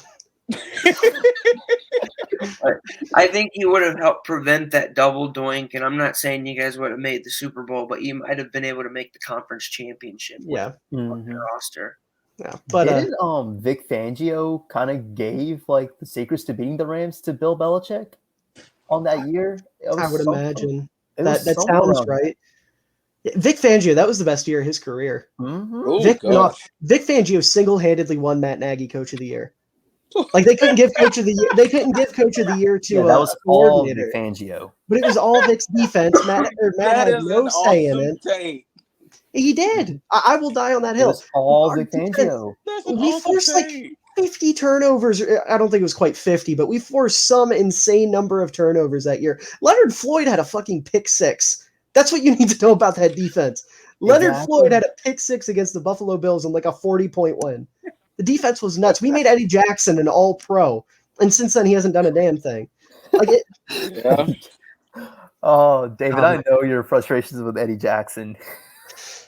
All right, we're not going to talk about it. I tried to explain to my friends how bad he is, and I just I kind of tell them you have to be a Bears fan to kind of know how bad he is, because Madden ratings aren't the best way to, listen, Eddie Jackson is the definition of a Madden merchant. You guys know that trend that was going around where it's like the diabolical laugh and it plays like intense music behind it. Yep. I made a TikTok about that, and it was like Eddie Jackson being a fraud and getting a high Madden rating so people think he's good. I saw that one. Like that. Fun fact, Theo Ash liked that video. He saw it like it. So I have the Theo Ash stamp of approval on saying that Eddie Jackson's a bum. W. That is a W right there. I can't even be mad at you. What a W. Yeah. Because I've gone back and watched Bears games and watch him just like not tackle whatsoever. Oh my God. Listen, dude. Don't get me started. Don't get me started. Yeah, like he tackle. He was pretty physical in that 2018 season. No, it showed up in 2018 that was he was going to have those issues as well. But the thing in 2018 was he was kind of allowed to just run all over the place because Adrian Amos picked up all the slack of actually playing safety. That and it helped y'all had the pass rush y'all did too. That freed up so much. That too. Healthy Hicks, best season of Khalil Mack's career. Eddie Goldman being an absolute demon at nose tackle. Leonard Floyd being productive. Roquan Smith as a rookie balling out. Danny Trevathan having one of the best seasons of his career. And then, like I said, Adrian Amos picking up all the slack for him at safety. And not to mention, we had Kyle Fuller. We had Bryce Callahan. Exactly. We had Prince Amukamara, who single-handedly won us the Seattle Seahawks game. Like, that defense was perfect for Eddie to just kind of be like, hey, guys, look at me. I can catch the football sometimes. And now that they're like, hey, Eddie, you got to actually play the position. He said, you actually got to play more to center field right now. I mean, at least you got to do something else other than find the ball. At least you got oh my God, to help out. I'm praying that Brisker is going to be better than Amos, just so I can tell. No offense, but I can tell all the Packers fans to go fuck themselves because they're holding Amos over my head so hard right now. Like I get it, we fucked up. We made the wrong decision. I get it.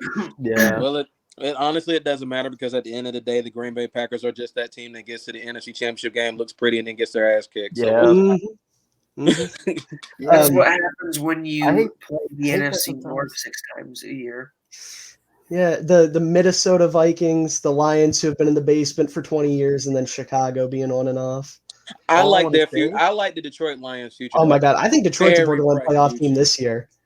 Detroit's incredible. They could. All right. But one thing, fuck Kirk Cousins. Yeah. I was just about to say, Kirk Cousins. Kirk Cousins is so mid. I don't understand why people think he's a top 10 quarterback. He's fraudulent. I saw someone today say that Kirk Cousins was better than Mac Jones. Dude, somebody was saying that he was better than Matt Ryan, and I strongly disagree with that hill. There's people that tell me that Kirk Cousins would be the best quarterback to ever wear a Bears uniform, dude. They're awful. Let me tell you something. I lost it when I saw that video. Kirk Cousins is better than Derek Carr. I'm like, dude, I'm about to strangle you. No, he is not. There is no dog. He doesn't have like the aggressiveness. Like, there's no way. Kirk Cousins simply lacks dog at the end of the day. That's what separates him. If you can't show that, like, there's no way I'm going to put you. Kirk's got the talent. He just doesn't use it. Meaningless stats and manages to fool everyone into thinking he's an elite quarterback. That's why I consider him overrated. He's a snake oil salesman. When he first got to Minnesota, I mean, come on. When you first get to Minnesota and then you get Stephon Diggs and Adam Thielen, I mean, you come into heaven like right off the bat, and then Stephon Diggs leaves and you draft Justin. I was getting into that. So it's like, remember when Everson Griffin called him a punk ass bitch or whatever he said about him? Like, yeah, and Stephon Diggs kind of opened up about the relationship with Kirk Cousins. It was like the chemistry was just not clicking. There was somewhere along the lines. Listen, Stephon Diggs was coming out. At the end of the day, like that. Listen, we got to get back to the Falcons because we are getting off topic. But I will say one more thing. I will say one more thing about Kirk Cousins. Case Keenum did better with that offense than Kirk Cousins did. That's all you need to know. Case Keenum took that offense to what, the NFC title game? He got him to the NFC title game. Yeah. Exactly. But moving on to the Falcons defense, starting with their defensive line, obviously we've got the game wrecker and Grady Jarrett.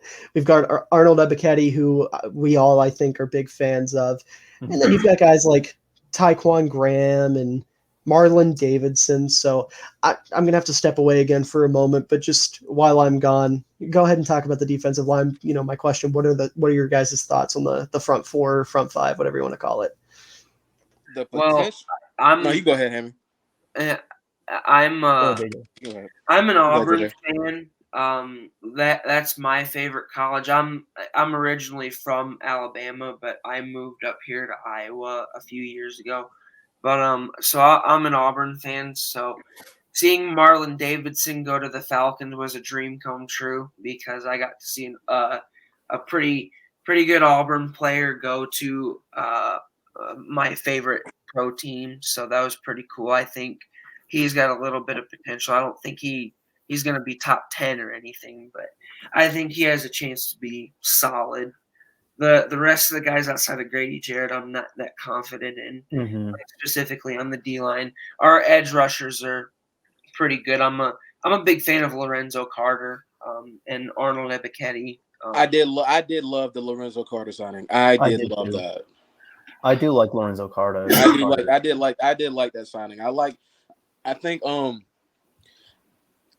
basically having an edge core of like Carter and Buchetti, but then D'Angelo Malone, who we just drafted. I like what he's going to bring from an edge standpoint too. Like I saw some film from him. I like even though he's a little smaller, I like his ability to be able to attack the point of attack. I like his ability to get at it at his size and being able to rush the passer. I like what I see from D'Angelo Malone. I think I like Tyquan Graham a little more. I think he's got potential. I think ultimately though, what it's going to boil down to is basically them running I want to see them mix it up a little bit. I know they're a base 3-4, but I want to see them mix it up a little bit. I want to see them run some 4-3 to mix it up a little bit. I want to see Marlon Davidson line up inside with Grady Jarrett at some point this year. I feel like there's just so much penetration there. If we can get them on the field together on the inside at the same time, penetrating, rushing up the middle, that's what I want to see. Because like I was looking up, I saw a stat saying that the Falcons were like top 5 in coverage disguising, but they were like bottom, but they were like bottom 5 in running stunts, and I'm just like, gosh, I mean, but I think a lot of that was like Isaiah Oliver getting hurt, but I guess we'll move on to corners like later. But I think the defensive line goes as far as, you know, Grady Jarrett being able to rush, but I think Marlon Davidson is going to be so vital for them getting. I agree. I think Marlon Davidson is going to be so vital in terms of getting center pressure, because if they can get center pressure with both of them and open up for our edge rushers, I think they can do so much. I think Marlon Davidson is the key to unlocking our defensive line this year. When I think of Marlon Davidson, I think of last year. I believe it was our second game against the Bucs. It was right before half, and he got a pick 6 against Tom Brady. That's kind of the play that I mean. Well, yeah, it's because it's like the only play he made last year. Yeah. Marlon Davidson. I mean, let me put it this way. If Marlon Davidson is the key to unlocking your defensive line, which I don't fully disagree with, you're kind of fucked. Like, Marlon Davidson is, in my opinion, not a good ball player.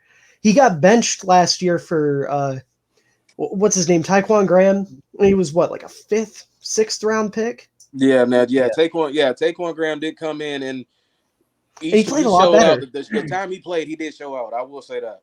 Mm-hmm. Yeah, and Davidson was a 2nd round pick, if I'm not mistaken, right? He was. Yeah, right. So when where did he come from?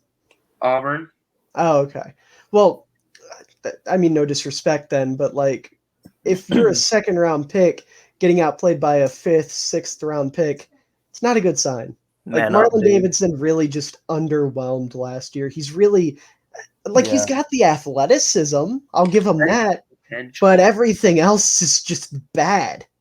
Everything he's a terrible. He doesn't have the moves. He doesn't have the strength. He's just not there. I just don't think it's there. And I'm going to need to see a lot more out of him before I can say that I even think he's a starting caliber lineman and not just like at best a rotational piece. Mm-hmm. But I will say, I mean, at the end of the day, your defensive tackles, they're going to be a good unit as long as Grady Jarrett's there, because the dude's a straight up game wrecker. Like, he is one of the help. Yeah, he's going to make everyone around him better. You know, he's just that type of dude. Even if it's just him absorbing every single block that comes their way, or he's getting into the backfield and setting up other people, creating pressure, forcing guys to move over to him and freeing up free edge rushers. Like, he's incredible. And I think pairing him with Buchetti is going to be huge for Ibuketti's development, because he's going to be able to get into the backfield a lot with the attention that he's going to draw. Like, Buchetti can be a legitimate difference maker. Don't forget about Lorenzo Carter either. Absolutely, and I'll get to Carter in a second. But with Buchetti, I mean, he's got the quickness, he's got rapid, strong strikes. His tool belt, so to speak, in terms of his moves, are all there.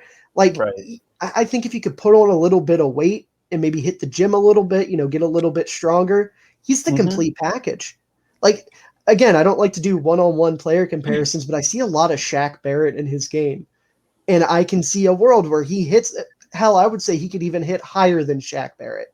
Like, I think Buchetti is a generational guy, and I think it's funny because it was oh my God, I'm completely blank. Mel Kiper, who was like talking about him months and months and months ago when nobody had heard of him, and now all of a sudden, you know, everyone's praising him and whatnot. So it just goes to show how much he knows what he's talking about. But yeah, I'm a big fan of Buchetti. And then you get to Lorenzo Carter, and like, maybe a change of scenery is going to do him well. He's strung together a couple good games in New York, but he really hadn't put it all together, especially as a pass rusher. But he's very good at dropping into coverage. He's very versatile in that sense, which is going to do well in this type of defense. He's still pretty young. He's only like, what, 24, 25? And he's got the length. Yeah, he's got the length, he's got the quickness, he can really hold the edge. It's just a matter of him kind of learning the technical aspects of it and getting the moves and whatnot. So Carter projects well. I mean, if he can put that together, at the very least, he's going to be a nice rotational guy that can do a little bit of everything. And then you've got D'Angelo Malone, who you guys took in the fourth round, one of the mid rounds. I think fourth round. Okay, fourth round. And he's kind of the same type of player. He's got really good bend. I'll say his skill set, his pass rush moves and whatnot are a little bit better than Carter. I like them more. He's going to be really nice in coverage, and he's really quick against the run. So I think their edge rushers project well. You just kind of got to wait and see and let them develop and let them pan out and whatnot. But I like the vision with them. I like where they're headed. It's just I would like to see somebody else in there next to Grady Jarrett, and I don't think that guy's there yet necessarily. What do you guys think of the Troy Anderson pick? I loved it. I did too. I think Troy Anderson's going to be a stud. I was on board with that. I feel like that was an Arthur Smith type of pick, considering his versatility given, because he played running back at Montana State. And was he also playing quarterback? Yeah, he was playing quarterback a little bit. Quarterback too. Yeah, he was. Hybrid. Yeah. Didn't he also play quarterback a tiny bit? He did. You know who he reminds me a lot of? And this is going to be a weird comp, but you got to hear me out on it. He reminds me a lot of Isaiah Simmons. They're built very similarly. Their height, weight, 40 time was very close. Super strong hitters, really good downhill. They just kind of, again, got to get the technical aspect of it going on. So in terms of a prospect, he reminds me a lot of Isaiah Simmons. And it's kind of funny considering this guy was, a second-round pick, and Simmons is a top 10 pick. And I would argue that Anderson has higher upside than Isaiah Simmons. So they're I like Anderson a lot. Too. Yeah, exactly. Anderson can do a little bit of everything. He linebacker hybrid, isn't he? Yeah, he played, I believe, running back, because I think Montana State had like an injured running back core, and like they asked him if he could go for it, and he did pretty good for. He did well. He did pretty good. He did really well, actually. So I think like with the running back role, I think it could help him out with the speed. So I could definitely see some really good upside with Troy Anderson. So. And he's got the size to be a super physical linebacker that can really play the run well. And he got a lot more instinctive as the year went on, his senior year, when he was finally able to play linebacker full time. So I really like the way he projects. I'm very excited to see what he's going to be able to do. Yeah, I think that was a really if our quarterbacks don't pan out, we can put him at quarterback too. Well, why not? I do like that pick, though. I think it was probably the most underrated pick I could probably say from this draft, like the Troy Anderson pick, considering like, I think, what was it? Third round pick? Yeah, second round pick. It was second. I think it was second round pick. Yeah, it was a second round pick. The Falcons drafted really well, I think. Yeah, I like what they did. I like that draft. Pickups. I don't think they went after like many like major pieces. I think Drake London was the only like household name. I would say Ritter's in that conversation too. Yeah. I guess that, but most of no one. I don't think a lot of people knew who Algier was. I don't know if people knew who Troy Anderson or Buchetti were. Fair enough. I will say though, their linebacker core is very interesting in my opinion, because I like Mikel Walker a lot too. He played very well as like the third linebacker in that defense last year. He's got the size. He's a good run defender, really good instincts in zone coverage. He's a pretty good athlete in space. He just kind of needs to develop on getting that sixth sense for playing the run. And then you've got Nick Kwiatkowski, who's my boy. I love Quit. I wanted Chicago to keep him long term so bad, but unfortunately they let him walk to keep Danny Trevathan around, who became like a husk of himself the next year. So that was clearly the wrong move, but he's nothing special. He's just kind of a balanced, very, what's the word I want to look for here? Like he kind of fits the white stereotype, high work ethic, very, very much grit. He's got that dog in him, first guy in, last guy out type of guy. Like that's kind of Quit in a nutshell. And he does very well, and he's a good rotational backer. And then you have Rashaan Evans, who I do not like at all. I just don't see the vision with him at all. Maybe you guys can enlighten me a little bit here, but like he's looked really bad his last couple years in Tennessee, and he can't play the pass at all. He's a solid run defender, but even then he's been missing a lot of tackles. He's been shooting a lot of gaps and just absolutely whiffing on them. Like And he got like straight up benched. He was a healthy scratch at the end of his Tennessee tenure. So I don't know. Maybe you guys have a different outlook on this. Maybe you're hyped for the change of scenery, but like, I just don't see it. Well, I think, I guess the change of scenery thing, I guess that does play into it. I guess from seeing a lot as far as like Rashaan Evans, I guess it's just his play style, I guess, fits what Dean Pease wants to do. Being in Tennessee, doing okay, but then kind of falling off. Maybe a change of scenery. I don't know. We'll see. But it's like a lot of people were talking about him, and then they were kind of ragging on Deion Jones, and I'm like, see, I don't like Jones either. Nah, well, I mean, Deion Jones, I feel like hasn't really improved much. Like sign Foyes out of Louisville to a long-term deal. Foyer's better. I do like Foy's side. Foye is Jacksonville got a good one. Stopper, and he's good in coverage. He's pretty good all around. I would have rather signed him to a long-term deal than going out and get a bunch of other linebackers. Yeah, I kind of forgot about Deion Jones there for a second, if I'm being totally honest. And that kind of tells you what you need to know. Like, he's been hurt. He hasn't played well when he's actually been on the field. You guys just added a bunch of new linebackers that are going to take reps from him. He's on a massive deal. Like, I think like maybe this is my bold take for the Falcons. I wouldn't be shocked if he got cut. Genuinely speaking, I probably wouldn't either. It wouldn't shock me at this point. I would be shocked because I feel like since probably either our Super Bowl in 2016 or like his rookie year. I feel like his rookie year he wasn't like outstanding, but he was like average to maybe a little bit above average, and then I think he kind of fell off after that Super Bowl, at least in my opinion. No, I feel 2016, 2017, Deion Jones was outstanding. Hey, I think after like he got hurt, it's just I don't know what happened. I feel like 2016, 2017, Deion Jones was up there as far as like one of the better coverage linebackers in the league. I mean, you couldn't run from him, and then he was actually able to play the run and make tackles. I feel like his first couple of years, he was pretty good. But I agree though, the fall off has been something to behold. I just see that last touchdown in that Super Bowl when James White ran it in. I see him getting dragged down to the ground. I don't know. I think he was all right after that, but he wasn't what he was before that, in my opinion. And I felt like he stayed that way until right now. Like, I don't see that this man either has improved his game or anything. Like, Deion Jones has been the same since. And how old is he again? Like, is he like pushing 30? He's close to 30. So like, he should be close to 30. At some point. So I mean, it kind of just tells you right here with the Falcons getting two linebackers in this draft. Like, one of them is eventually going to be his replacement. So he's only 27. 27. He came out. I was going to say, that's right. He came out. I think he came out 3 years. Grady Jarrett must be like close to 30, I believe. Jarrett's close. He's close. I think Grady Jarrett. Yeah, he's close to 30. I don't think he played all 4 years at LSU. I don't think. Yeah, I think Grady Jarrett's almost 29, if I'm not mistaken, if not already. Yeah. And so like, this is what I'm saying. Like, if the Falcons, like, if they need to focus on this rebuild, focus on the trenches. Like, you got a lot of older guys on there. You build from that and then go all the way up from there. And he's like, you got to see what. I don't know. I think with the older guys, maybe. I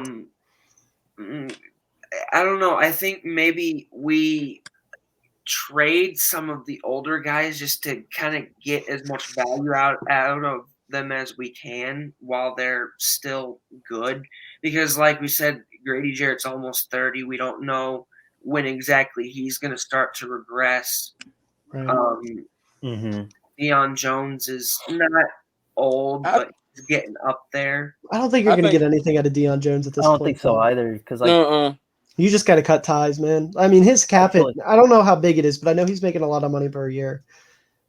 Like, for that position, he's making a ton of money. Yeah, but I'm just saying, like, trade some of the older players and get value out of them while you can. Yeah, I can see that. I mean, I think honestly the only player the Falcons got that if you were to trade right now, you would get any sort of good value out of is Grady Jarrett, but that would be a dumb trade. You got to keep somebody. Yeah, I would say Jake Matthews, but kind of like Hammy said earlier on, he signed a 5-year deal. Nobody's going to trade for a 30-year-old tackle on a 5-year contract. Yeah, not making that type of money. No, they're not. Right. Yeah. So I think you just kind of got to keep it together. Like I said, I'd cut Deion Jones, and I would make sure, like right now I'm looking at the ESPN depth chart, and they have Jones and Evans listed as the starters. That's the worst case scenario for y'all. This, like, we know this is going to be a rough year. Try out the youth. Let Walker and Anderson play side by side. See what they're capable of together. Because realistically speaking, this could be your linebacker duo of the future. These two together could be studs long term.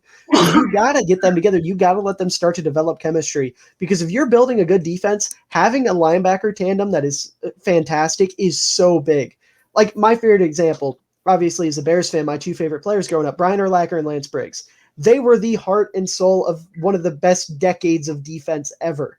You know, if you can get two linebackers that can have that kind of chemistry they did, like those two, you know, the shit they did on the field, it was like unspoken. They just knew where the other one was going to be at all times. If you can get two linebackers that can do that, especially now with the NFL kind of trending towards these smaller linebackers, if you get two guys with decent size that can do that and really disrupt offenses because they're not expecting it, that's fantastic.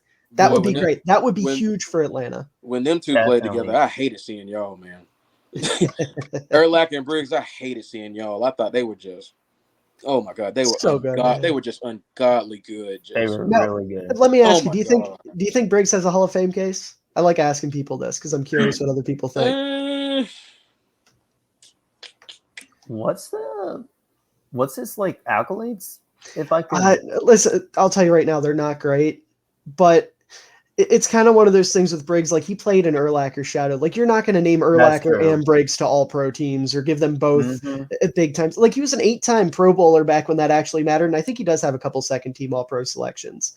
And he was a top 5 finisher in DPOY one year. But like, Briggs was one of those guys where it's just kind of what he did on the field spoke for itself. He didn't need the recognition. He didn't need the glory. If you were familiar with Briggs, if you knew what he did, you know how good he was. Oh, he was really he was phenomenal. But I think a case could be made. I'll say this for his Hall of Fame case though. I think we're getting into that point now where you're gonna see like the guys we've basically like grown up with starting to become eligible for the Hall of Fame, who have like stronger cases than Briggs. Yeah, that's the thing. But I think he's a while off. Yeah, that's kind of where I'm at too. Like, I think there's a case to be made for him. I'm not going to call him a lock or anything. I'd put him in personally, but I agree. It's going to be a while if it happens. You're going to see him walk up there with gray hairs, kind of struggling to get up on the stage if he makes it in. But I hope one day he gets in. Made for him, considering like how good he really was, and that he was mainly behind Brian Urlacher. Yeah. Don't remind me how good Brian Urlacher was. Those two are the definition of Batman and Robin when you look at tandems in the NFL. Like, literally, they were incredible. Urlacher was a beast. I still believe he's better than Ray Lewis, but I don't. God, how the hell does Chicago keep bringing up these middle linebackers? That's our thing. I mean, we've got Roquan Smith right now. That's what I'm saying. Like, how the hell y'all keep doing this? It's just our thing. Chicago is like known for defenses. Like the '85 Bears defense, the greatest defense ever assembled. They've been historically a defensive team. Like that's been their moniker. So, and you know what? The Bears, they know what they're doing with defense. It's defense, but it's mainly built around the middle linebacker. Urlacher, Briggs, Butkus, Roquan Smith now, Doug Buffone back in the day. But I will say though with Roquan Smith got drafted, I know people were like, I think there were a couple of people that were following the Bears, and they kind of asked me like, "What do you think we're getting with him?" I'm like, "I'm telling y'all right now, man, y'all got a stud. Be happy. Don't let him go nowhere. You got somebody for the next my 8, best 10, 12 linebacker years. from that draft. You got a lock. I'm telling you. I was like, y'all got a lock. Don't let that boy go nowhere. Yeah. Speaking of Roquan, he's about to play weak side linebacker like he did back in Georgia. He's moving to that in this new defense. So he's going to be playing exactly how he was in Georgia. Under Matt Eberflus, who developed Darius Leonard. Nothing. The way he plays, I doubt there's a drop off on him. He's just too good. No, I'm not expecting a drop off. I'm expecting him to go up. I'm expecting him to get better Because weak side backer, that's his spot. The only weakness in Roquan Smith's game is that he's a little bit undersized, so he can't take on big time blockers. But if you're a weak side backer, you're not doing that anyways. That's not part of your job description. I think if he dominates that game, like you could literally hear a conversation for Roquan potentially being a top 3 linebacker right now in football. I mean, he's already top 5. I have him top 5 too, man. Like this guy's ridiculous, but like you could put him in that same conversation. And like I said, not to get too off topic, but like he's going playing under Matt Eberflus, who developed Shaquille Leonard, and we all saw what he's capable of in Indianapolis. And Roquan is Shaquille Leonard, but more athletic and slightly better instincts. Agreed. So it's going to be Roquan is going to destroy. But But continuing on with the Falcons here, we talked about the front 7 pretty much, so we can move on to the DBs. And you guys have, in my opinion, a top 3 corner in AJ Terrell. I think there's an argument to be made that he's maybe I'm not going to make the argument. I personally think it's Ramsey, but there's an argument to be made that he's the best that there is. Like Terrell is that dude. He had the best season out of any corner last year. And the fact that he wasn't an all-pro is one of the most criminal things in the world. There's no reason. That was a damn travesty. He was not an all-pro. That was exactly. Travesty. He's like on there with Jair Alexander. That was a travesty. Fourth best corner in the league. I think that's where I would put him. I would have Ramsey, Jair, and then maybe Xavier Howard. After last year, no. I don't agree with that. Not after last year. Not after last year. AJ after last year. I don't know about Xavier over AJ. I don't know about it. I don't know about that after last year. You could make a case for but it's 1 year, and Xavier Howard he's been elite before that, so I can't really knock him just because he had one bad year. Yeah, fair. I don't even think it was necessarily him having a bad year. I think it was just AJ Terrell playing fantastic football. Dude, Terrell was fantastic. And now that you have I'm kind of glad they got a veteran corner in Casey Hayward to pair along with him. So I think you could maybe see a little more. I didn't like the Casey Hayward signing, to be honest. Really? You didn't like it? No, I think that he's due to regress due to I don't even know how he was able to play at an elite level on the Raiders as old as he is. He's good. Yeah, but I'll put it this way. He's still even good. if Hayward regresses a little bit, he's still better than every other corner on your roster now named AJ Terrell. This has to be the most shallow corner group in the NFL. There is no depth. If Hayward gets hurt this year, you guys are fucked. Straight up. There's nothing there. Isaiah Oliver's okay as your nickel. He's a physical dude. He's a good run defender. But if you're trying to rely on him to be your number 2, you're fucked. Right. Yeah, exactly. After those first 3, it's where do you go? I agree with that all the way. Right. Just imagine if we drafted Kyle Hamilton and paired him along with AJ Terrell, and oh my God, it would be one of the more underrated secondaries in the league. But shout out to Baltimore. As good as Hamilton is, I would like to see the safeties that we drafted last year get a chance. Yeah, that's true. Because I was a big fan of Richie Grant when we drafted him, especially. But then you got a guy. Eric Harris is gone, right? No, he's still there. No, we brought him back. Eric Harris earned another contract. Eric Harris played very well last year. Okay. Well, I would still like to see Richie Grant be utilized for more than just special teams. I think Richie Grant would do a better job than Eric Harris, but that's just my opinion. And I really like Jalen Hawkins too. He's the strong safety we drafted last year. I kind of liked what I saw out of him last year too. Well, on special teams, because that's the only thing he was utilized for. Yeah, I was gonna say I need to see a little bit more out of Grant and Hawkins, but I'd say in an ideal world, those two end up winning the jobs in camp, and then Eric Harris is kind of brought in as your relief, just in case one of them fucks up. I think that's what I'm thinking. I'm thinking the plan right now is Jalen Hawkins and Richie Grant being the starters. I think that's the best case scenario in terms of what depth we do have. But also understanding that there's still a rebuild going on and you want to see what you got out of your younger guys. I think Jalen Hawkins and Richie Grant starting would make the most sense because you want to see what you have with those two. Exactly. And We then, have Tabor. Oh my, Tease Tabor, he sucks. He is god awful. Another Ryan Pace Another guy that bear. he brought over from Chicago. He sucks. He's Oh dog my water. God. You've got UDFAs that I would like more. There's one kid, Brad Hawkins. Watch out for Brad Hawkins. Really, really good run defender. I want to, or no, I'm sorry, that was a different kid. But like, I like Hawkins. He's somebody that could sneak in. I would take him over Jaylen Tabor. And then there's another guy as well. I can't remember if he plays corner or safety. His name's Trey Webb. Either way, he came over. He was at Montana State with Troy Anderson, and he was another UDFA. And like, that's a random player to like bring up, I know, but like, if he came to Atlanta with Troy Anderson, clearly when they were watching Anderson, Webb must have stood out on tape. They must have liked something they saw in him.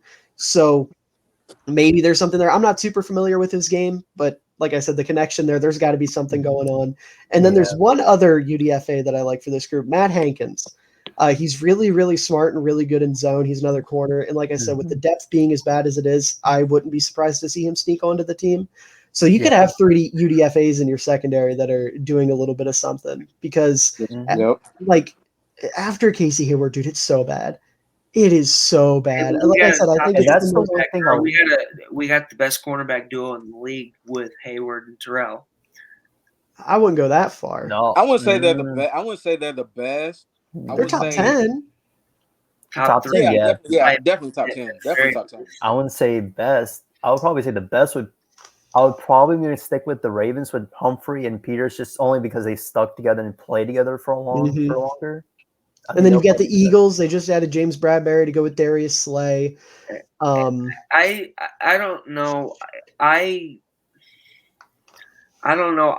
I don't watch Giants football, so I didn't see Bradbury, but I was told that he looked like he was washed. I disagree. I think Bradbury looked fine last year. I mean, he had a lot of suitors. There's a reason for it. It's just nobody wanted to trade for him. He was okay. I think James Bradbury was the proponent of the Giants front seven absolutely falling off the face of the earth. They really couldn't get a lot of pressure on the quarterback. So you know what happens when you can't get pressure. You're gonna leave. Right. Quarterbacks are gonna be standing and they're gonna be picking you apart. And I think I think his play suffered from the standpoint that the Giants couldn't get any pass rush. So I think going to a team like the Eagles, who focus is the pass rush, being able to get rush from their front seven, I think he's in a much better situation. Not only that, but he's not the guy anymore. He's your number 2. Exactly. He's your number 2. You got Darius Slay. So that's a lot of pressure that's going to be off of him too. So I'm not really worried about Bradbury as much. I'm not worried about Bradbury much. I think the Eagles are going to have a really good. They're going to have a really good cornerback duo this year. Like I said, I definitely do think ours is top 10 though with Casey Hayward and AJ Terrell. I'm not going to knock that. I think we're definitely a top 10 duo. The only bad thing about the two of those is neither of them can tackle. Like AJ Terrell is rough, and then Casey Hayward, he can do it, but he's very much a guy that's going to take a lot of business decisions just because of his age. Like, you can get mad at him for it. It is what it is. But in terms of coverage, absolutely. At least with AJ, he tries, especially on AJ tries throws and flat and stuff like that. He's got really good instinct, so he will make plays on those balls like that. Really good instinct. Yeah, it's not like you're relying on AJ Terrell to tackle too much, but he just takes a lot of weird angles and. You're not relying on him to make 100 tackles. You're just relying on there's your man, just stop him. That's all you got to do.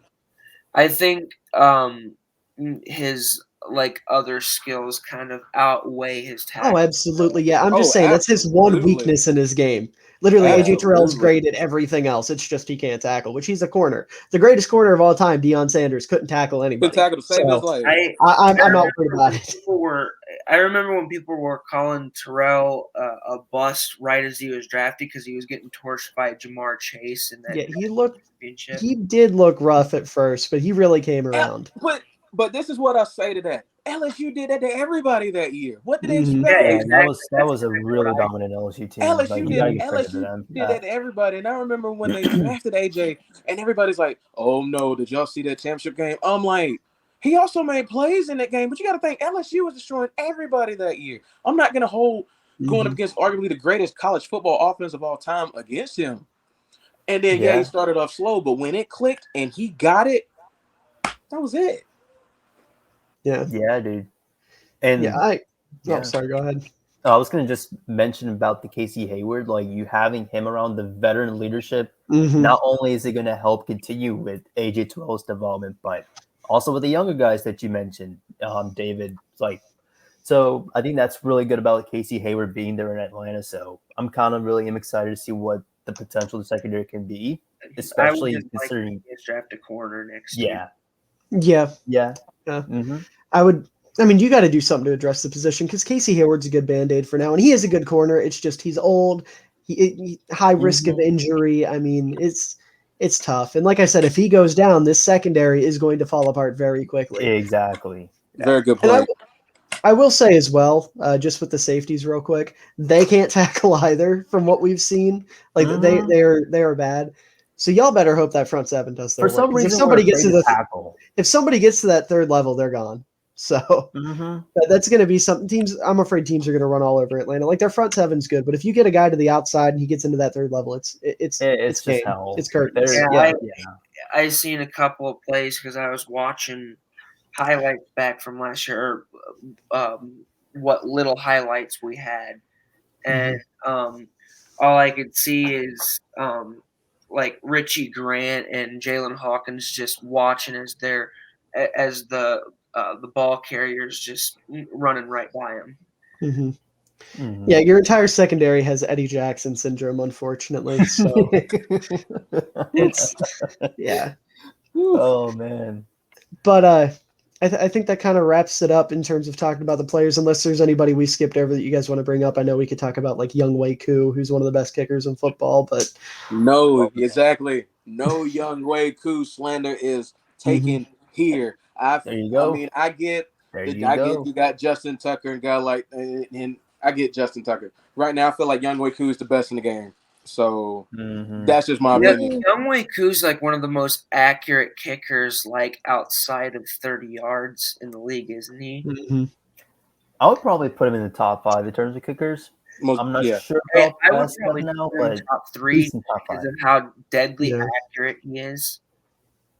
Yeah. By the way, Chris Lindstorm doesn't really get a ton of credit where people give him. But like this guy, not even allowing a single sack in one of the worst offensive lines in football. Like something's got to be said. Man. Yeah, Chris most definitely. You gotta love the big boy. I love this man. But, absolutely. Absolutely. I agree. By the way, how are you guys feeling about Julio being in Tampa? Oh, shit, I meant to ask about that. Our former receivers going to a division rival. Yeah, because Gage is there too, right? Yep. Yeah, Gage is there too.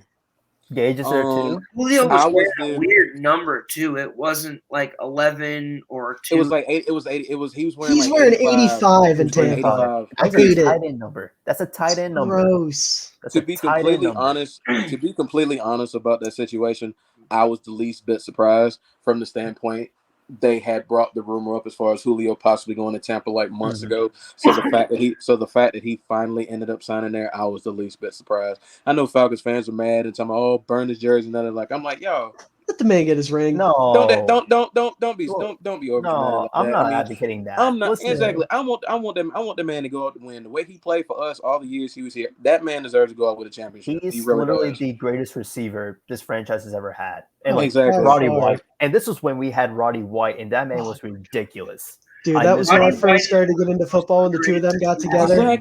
Exactly. Roddy White was so good for us. Julio gets drafted in 2 years. He comes in and said, "No, you get out the way. I'm the number one." That's how good he was. Takes over the reins and immediately. That's how good he was. That's how good he was. Exactly. Have you guys one of the greatest primes ever for a wide receiver? And have you guys seen that TikTok that was going around not too long ago where it was a group of people, they work in like an office and they asked them questions about sports all the time, and they asked them all if Julio Jones was a Hall of Famer. Yep. Like 7 out of the 10 people working there said no. I wanted to choke him. I stitched that video, dude, and I was it's ridiculous, dude. I genuinely believe Julio is not a Hall of Famer. It made no sense. That made me so mad because I was like, yo, his entire career, when you said who's the best wide receiver in the NFL, he was never not in the conversation. Whether it was Antonio Brown or Odell Beckham Jr. or AJ Green or DeAndre Hopkins, it was always one of them or Julio Jones. Exactly. So how is he not a Hall of Famer? It's Boston fans. Like, you're gonna expect that from them. Right. Oh my god, It's Boston fans. that ticked me off so bad. I'm like, But, y'all ought to appreciate a good wide receiver. Y'all ain't had one in forever. But, like, in fairness to Julio Jones, like, I do not blame him one bit signing with Tampa. If your window is closing, you need to win a championship. By all means, do it. I don't care if you have to torch our secondary. I just want you to get a ring because I feel like for us Falcons fans out here, Julio Jones getting a ring is the equivalent to Matthew Stafford getting a ring for the Detroit Lions fan base. That's how I view it, and I want Julio getting his ring. I felt like ultimately he was going to go to. I felt like ultimately for him, it was either going to be Tampa or Indy. I really wanted him to go to Indy. I wanted him to go to Indy too. For me, it was either Indy. I kind of wanted to see him go to Green Bay. Well, you're also like a partial Packers fan, so it doesn't matter. Bias. Yeah. That's true. I would have. Don't try to act like you are. I saw what you were trying there. I would have liked to have seen Julio go to Indianapolis because I know he had that little incident where he called in the Undisputed, and then he was talking all this. I think they said he had said something about he wanted a bigger arm quarterback that could get him the ball down the field. But I'm like, he goes to Brady. I'm like, yeah. Well, I mean, Brady's got an arm. I'm not trying to. That offense does allow him to throw the ball down the field more, but the thing is, he stayed injured, so we don't even know if he's going to be able to get down the field like that anyway. Oh, okay. I don't know. I wanted there to be a world where the Colts go to the Super Bowl with Matt Ryan and Julio Jones, and they beat the Tampa Bay Buccaneer-led the Tom Brady-led Tampa Bay Buccaneers. It would just be heartbreaks for us. I think that would have reset the world. Like, all the negativity in the world, I think that happening, it would have reset it, and all would have been bliss. Us losing the Super Bowl would not feel as bad if that happened. That Julio's not washed. Julio's still a damn good ball player. Ryan Tannehill made him washed. Yeah, it was just that offense. That offense is it's a black hole of receiver talent. Like we saw what happened to AJ Brown and what's unfortunately going to end up happening to Treylon Burks, or until they get a quarterback. I mean, maybe, possibly, probably Malik Willis will change that, but as long as Tannehill's there, it's a black hole of receiver talent. Yeah. Also, for anyone out there watching, if you haven't seen my TikTok already, we are now referring to Ryan Tannehill as Timmy Turnover because his middle name is Timothy. So that's his nickname from here on. Yep. I got to spread that as much as possible because I love that nickname. I do have a question for all of you, though. Do you think the Falcons will win more than 2 or 3 games? Because I was looking at our schedule, and we've got probably 5 or 6 winnable games. Our floor is 2-15 easy. Our floor is definitely 2-15. I got y'all winning 3 games, if I'm being totally honest. I could see a scenario. We have a relatively easy schedule. So it's not that easy. I don't know, dude, because we play the entire. I can see a world possibly 5-12, possibly 6-11. I can see a world, but so many things have to. We're devoid of talent, so a lot has to go right. Like, look here. Let's just run through the schedule real quick. Yeah, run it. You got the Saints at home. I don't think you're winning that ball game. We play them hard, but we shouldn't win that game. You're going to LA to play the Rams. Not winning that ball game. You're going to Seattle to play Seahawks. That one's kind of 50-50. I'll give you that one. That's 50-50. That's winnable. You got the Browns at home. If Watson doesn't play, you're probably going to win this ball game. If not, it's kind of 50-50. Or if not, I think you probably get beat. Going to Tampa. You're going to get beat. We're getting our butts kicked. Bringing San Fran to Atlanta. You're going to get beat. Yeah. Going to Cincy. You're going to get beat. Yeah. We're getting You got the Panthers coming to Atlanta. Maybe 50-50. We usually we've kind of owned Carolina. I don't know. We can beat them. Yeah, but now they've got a quarterback that isn't Sam Darnold. Here's the thing. It's Baker Mayfield. He's marginally he is a lot better than Sam Darnold. I know. I'm not going to say that. Baker Mayfield. He's got to show it. I see a world where we sweep the Panthers because I just don't like that rule. Sweeping the Panthers? Matt, No, I don't think so. I don't know. I'm a split with Baker how fan. good that roster is. Matt Rule cannot coach to save his life. Yeah, I'm not but saying we're going to, but there is a world that we do sweep the Carolina Panthers. Well, either regardless of way, who's the quarterback. you got the Chargers coming to Atlanta. You're going That's to a get loss. beat. That's an L. That's a You're no. going to Carolina again, kind of 50-50. Chicago coming to town, kind of 50-50. Yeah. You go to Washington. I'm That's- low on Washington, but I still think y'all get beat, like almost guaranteed. It just depends on Carson Wentz. It's If Carson. Yeah. I'm about to say it depends on Carson Wentz. Yeah. Carson Wentz, if he pulls like late, I'm games, predicting this year that Carson Wentz kind of finally falls apart. And I think he's already fallen apart. yeah, I don't think he's at this that point, quarterback. proves that he can't be a Oh, okay. starter. Gotcha. Well, last year Carson Wentz proved that he could still be serviceable, but Yeah. I just think, but it's like, well, serviceable, I think, is enough to beat Atlanta. Yes, I could see definitely. by the time Washington I could see it. plays the Falcons, they'll either have Heineke or Howell, and I could see a world. I think Hal beats y'all, and I think Heineke can too. I like Heineke already Heineke a lot. has. Heineke, Yeah. Heineke beat us. Heineke has everything going for him but arm strength. He has everything else. He can process the field very well. He can see the defense very well. He can hit he can hit his guys very well. He's very accurate. He can get outside of the pocket. He just has a noodle arm. Basically, yeah. That's the only problem with him. And then you've got Pittsburgh coming that's to a loss. Atlanta. I You're think going to that's get a beat. loss. Going to New Orleans, you're going to get beat. Going to Baltimore, you're going to get beat. Yes, Baltimore is scary. You got We the beat New Orleans. Cardinals. Now we'll say we beat New Orleans in New Orleans the last 2 years. Yeah, but I don't know, your dude. quarterback was Matt Ryan. Now it's That's true. That is true. I'll say that's Saints probably an L with the has gotten quarterbacks we have now. massively I'll give you that. And then you got the Cardinals coming to Atlanta. I'm not too high on the Cardinals, so I'd say this is probably a winnable ball game. And then you've got the Buccaneers coming to Atlanta the last week of the season. I don't see y'all winning that. So I'm thinking, like I said, I got y'all winning 3 ball games. Worst team in the NFL. If you looked at my schedule predictions for the Falcons, I have them winning 2 games. And like it's only because like you look at our team. Arthur Smith alone helps us win. Listen, I love Arthur Smith. I really do. I but feel when your like quarterback situation is what it is, when you don't have a secondary other than pass rush, one game, pass rushes, it's a concern. Your pass rush went from like 35th to 30th. Exactly.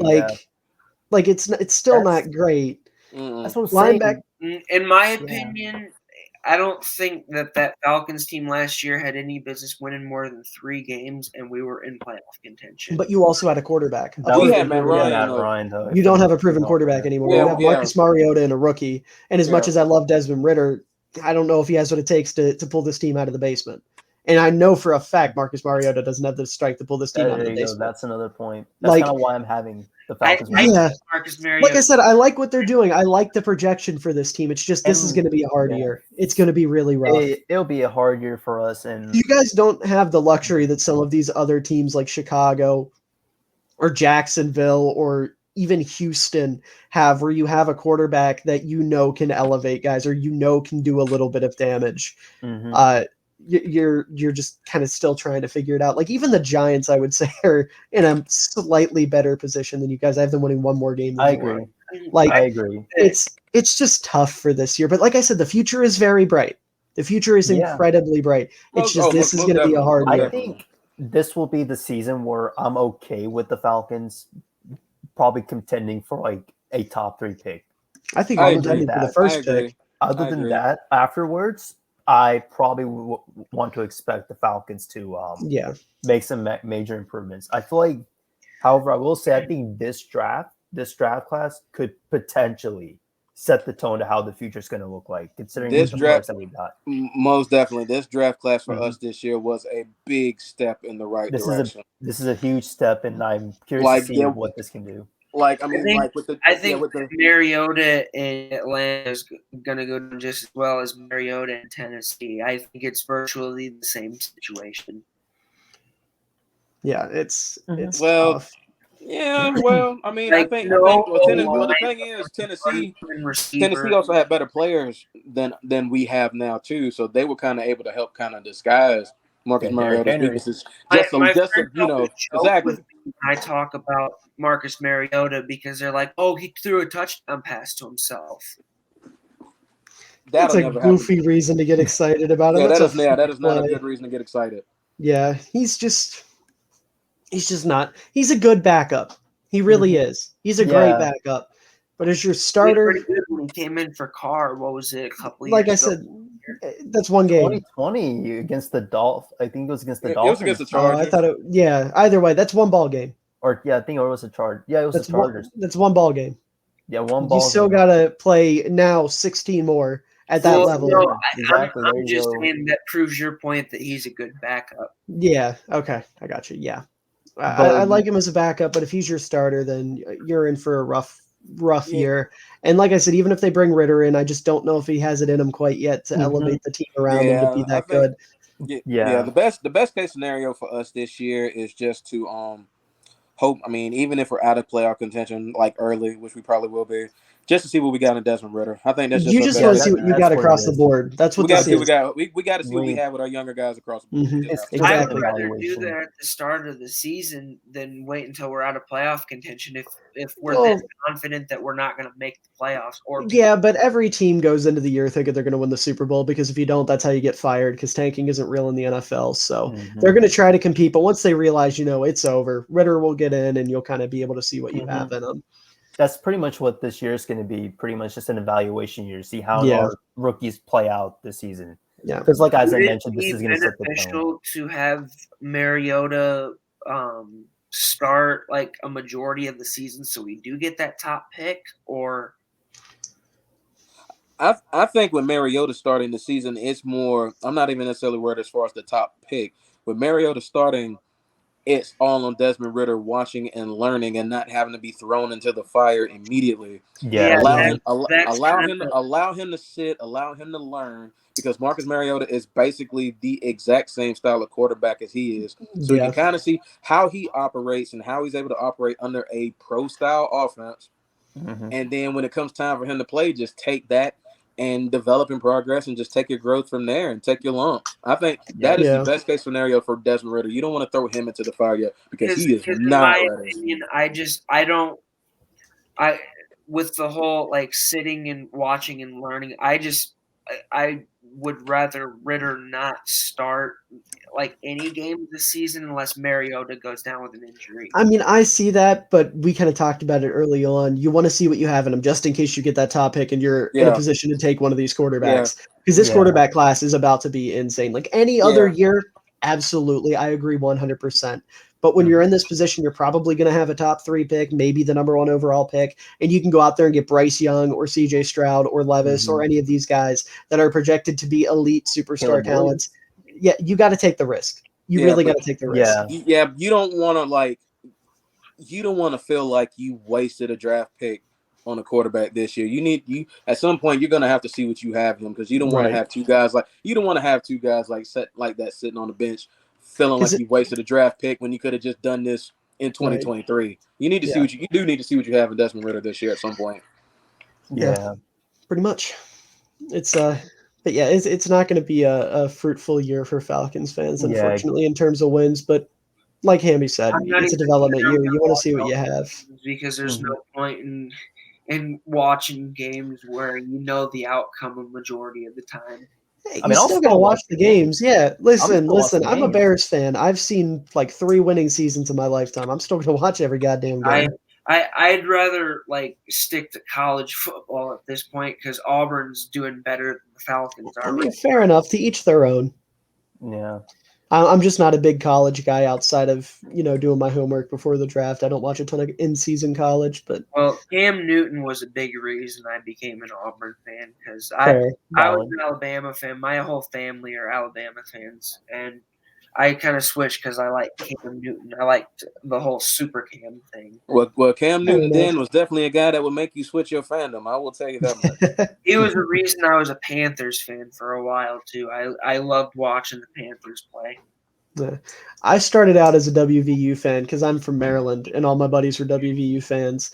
And then I started actually getting into college, and because I like UNC basketball, I became a UNC football fan, and that's been hard. UNC. It's been rough. Like Clemson. I don't even like Clemson, to be honest with you.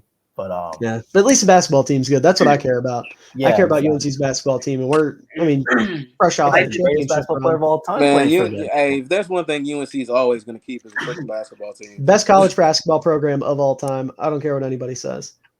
If they have the greatest player of all time that played for them, then there's really no question in doubt. Kobe could have played for UNC too. I'm pretty sure that was one of the teams he was considering if he went to That college. was one of the teams he was considering before he ultimately went pro. Yeah, I think it was UNC and Duke. Yeah, it was. And I I think believe it was Ohio actually. As a State. matter of fact, No, it wasn't Ohio State. I think believe LeBron Ohio- was considering Ohio State. is what LeBron you're did thinking consider of. Ohio State. Yeah. LeBron probably would have went to Ohio State. Oh, he would have went to Ohio State. He would have went to Ohio State if the prospect of him making $90 million on a shoe deal directly out of high school didn't like slap him in the face. Mm-hmm. Yeah, can I ask one more question, David? Go for it. Go for it. What do you guys think we should do with Calvin Ridley once the suspension is over? Do we cut him? Do we trade him? What do we do? Because If I'm he probably wants at the to point where play we cut for him. us, then let him play. But I heard reports coming out before he was suspended and before he really went out with injury that he was really unhappy playing for us. So if he's unhappy, there's no reason to keep him because it's just going to be a whole nother Allen Robinson situation where he's just not going to try. I agree. I think it ultimately falls on Calvin Ridley and what he wants to do. If he wants to stay, you don't let that go. Because I feel when Calvin Ridley's on the field, he's a top 15 receiver in the league. You don't let a talent like that go. But if he doesn't want to stay, you get whatever value you can out of him. You don't let nothing like that linger over. I think it ultimately falls on him and if he wants to stay or not. Yeah. We don't want another Allen Robinson situation. Where We don't get it. We don't need. You don't have to say it. We get it. Allen Robinson didn't want to play in Chicago. We all know. We get it. Shut up about it. I do want to. But the reason why I kind of brought up cutting him because obviously the reason he got suspended for his league was him betting on games. So if it's on against team integrity wise, then I wouldn't be surprised if Falcons ownership or Arthur Blank just says, you know, you're getting straight cut from the team, like you're not getting anything. So like that's kind of where I'm like, do you want to trade Ridley like as soon as the suspension is up? But then you have to think of the possibility like what could literally happen. Is he going to get cut immediately or will they actually let him play? So that's the one thing I'm kind of. I kind of see where you're coming from with that, but also, I also feel like a guy as good as him can bring you good value back. That is true. So how many years does he have left on his deal? I think it's the last year on his deal. It's the last year on his deal. Then it was the last year. Well, it was the last year of his deal, but that gets moved over to next year. He got because. So next year's the last year on his deal. Next year will be the last year's last year. Okay. Because this year got voided because of the suspension, so he's not getting paid at all this year. So so I'm thinking. Well then, so with him still having a year on his deal, I think as soon as the suspension's over, you at least call around, kind of throw his name out there, see what you can possibly get for him. We'll take him. We'll take him. Baltimore? Just imagine him with Baltimore with Lamar Jackson. Imagine him in Chicago with Justin Fields. I know, right? Wouldn't that be awesome? Dude, the number one. Any place that has a young up and coming quarterback would love to have a Calvin Ridley lining up beside him. Yeah, as long as his head's in the game, you know, he'll fetch something. That's the number one thing. I think he dealt with mental health. That's what it was. That's why he sat out like half of last year. Yeah, he sat out for mental health. So exactly. Listen. I'm not trying to make fun of like his mental issues. Like I hope he's getting the help he needs. But how the dude's taking time off for his mental health and betting on his own team? Like, what the fuck are you doing? What are you doing? That doesn't. It's like the Ben Simmons situation, but in football, kind of. Yeah, like I know I'm in the same boat with Ben Simmons as well because so many people were flaming him, but like he probably was dealing with some shit because he plays in Philly. Those fans are fucking ruthless. But like at the same time, it's been so long. I don't know. It's tough. It's hard to evaluate an individual's mental health unless you know them personally. It Very is. true. Or they're like Antonio Brown, where you can clearly tell they're a nutcase. And these guys are not that. Obviously, they're Man, very. AB hasn't been the same since that Vontaze Perfect hit, but that's another conversation. Right. Mhm. Yeah, I mean, at the end of the day, I think you kind of got to figure out where he is mentally. Yeah, if that's he the even wants thing. to play the game. If he wants to play football, then figure out whether if he wants to play with us or not. Mhm. But then the other thing I do fear is like he got that suspension for betting. I don't know if the Falcons may potentially go that route of cutting him, basically, because it was a league violation that he violated. Yeah, but like at the end of the day, each organization is going to try to get value out of players they're not going That to is use. true. So, Yeah. I mean, maybe if there's a world where nobody wants to trade for him because of it, they're like, well, we're not going to get anything out of you. You can just go. Like I could see that, but I don't think they're going to cut him before they call around or anything. I'm That's interested probably to true. see if the Falcons are actually able to utilize Frank Darby, because he was someone that I kind of liked coming out of college. I know very little about Darby, so I'm not sure. Well, he hasn't played, so you're not going to know much about him. Right. I'm just saying I didn't follow him out of college either. I know he went Yeah. to where'd he go? Arizona? Last year at utilizing our rookies, let's just say that. Well, with exception of Kyle Pitts, but Well, yeah. but like we couldn't utilize the safeties that we drafted, so we couldn't utilize the receivers that we drafted either. Yeah, I guess that'll be something interesting to look into. Like I said, Frank Darby isn't someone that's necessarily on my radar, but who knows? He could maybe he can get a little bit of PT, but then again, he's going to be fighting with 5-6 other dudes to get PT at receivers. So. Exactly. He's going to be fighting with like 5'6" guys. Receiving room so far. I guess we'll see. But we've been going for nearly 2 hours and 40 minutes, so I think we're going to have to cut it here, unfortunately. Isn't that the longest you've recorded? No, I had a 3-hour one. That's the longest we've had. Oh, wow. I sat down with Colts fans for 3 hours. Two great dudes, I need to watch that long. one. I've caught up with every single of those team previews. I just need to watch. That's the one. I just uploaded it today. And listen, I tried to. What I have to do is I upload it to YouTube and then I download the YouTube video to upload it to like Spotify and stuff. And I tried to do that, and every time I went to upload it to Spotify, my computer crashed. So I have to wait to be able to upload it to Spotify and whatnot. But we won't have a problem with this one. It's just because it's like 3 hours long. The other ones I haven't had issues like that. So, but yeah. I guess that's going to wrap it up. We're all in agreement that the Falcons are probably going to perform pretty poorly. I said 3 wins. Hammy said 2. JJ, Rydrell, what do you guys think? I'm thinking realistically 3. Okay. 3 or 4 wins for me. Okay, so we're all in the same boat. Well, that's good. Okay. Good to know. I was really worried I was going to have to fight tooth and nail because I know I got this Panthers episode coming up and I got them winning like 4 or 5 games. And I know I'm going to have to fight these Panther fans over it because they're going to be mad about it. One of my best friends is a diehard Panthers fan. And like he's telling me 4 wins at the max. But I'm not seeing anything. So there you go. But either way, thank you guys so much for coming on. Real quick, you guys can plug your stuff again. I know you did it at the beginning, but it doesn't hurt to do it twice. And then I'll obviously put all the links in the description below. Well, I'll go ahead and plug mine because I need to give like the correct handles. Okay. Yeah. TikTok. My TikTok is BRFSports. My Twitter is Dre DRE2285. That's my Twitter. And my IG is Drell 112285. Those are like my 3 main forms of getting my contact out there. And then, like I said, my Facebook is facebook.com/bringinrealflair for the BRF. So thank you, David. I appreciate this opportunity so much, bro. Absolutely. Anytime. And then obviously HammyTakes, HammyTakes, just like you see here on the screen. Same TikTok, Twitter, and YouTube, all one word, HammyTakes. So go ahead and follow my TikTok, Twitter, and subscribe to my YouTube channel. I may potentially end up posting one day, but in the meantime, go ahead and follow all the socials. I've got 2 TikTok accounts and an Instagram account. So I've got my sports TikTok account, which is JJ47Sports, as I said in the beginning of the video. But if you're looking for something like outside of sports and more on the topic of just life in general, I have my main page called the 47 Tapes, and that is the same as my Instagram. Alrighty, like I said, I'll make sure to have everybody's links in the description below if you guys actually want to send me those at some point. So just make it easier on me. I can get them all together, throw them in the description and whatnot.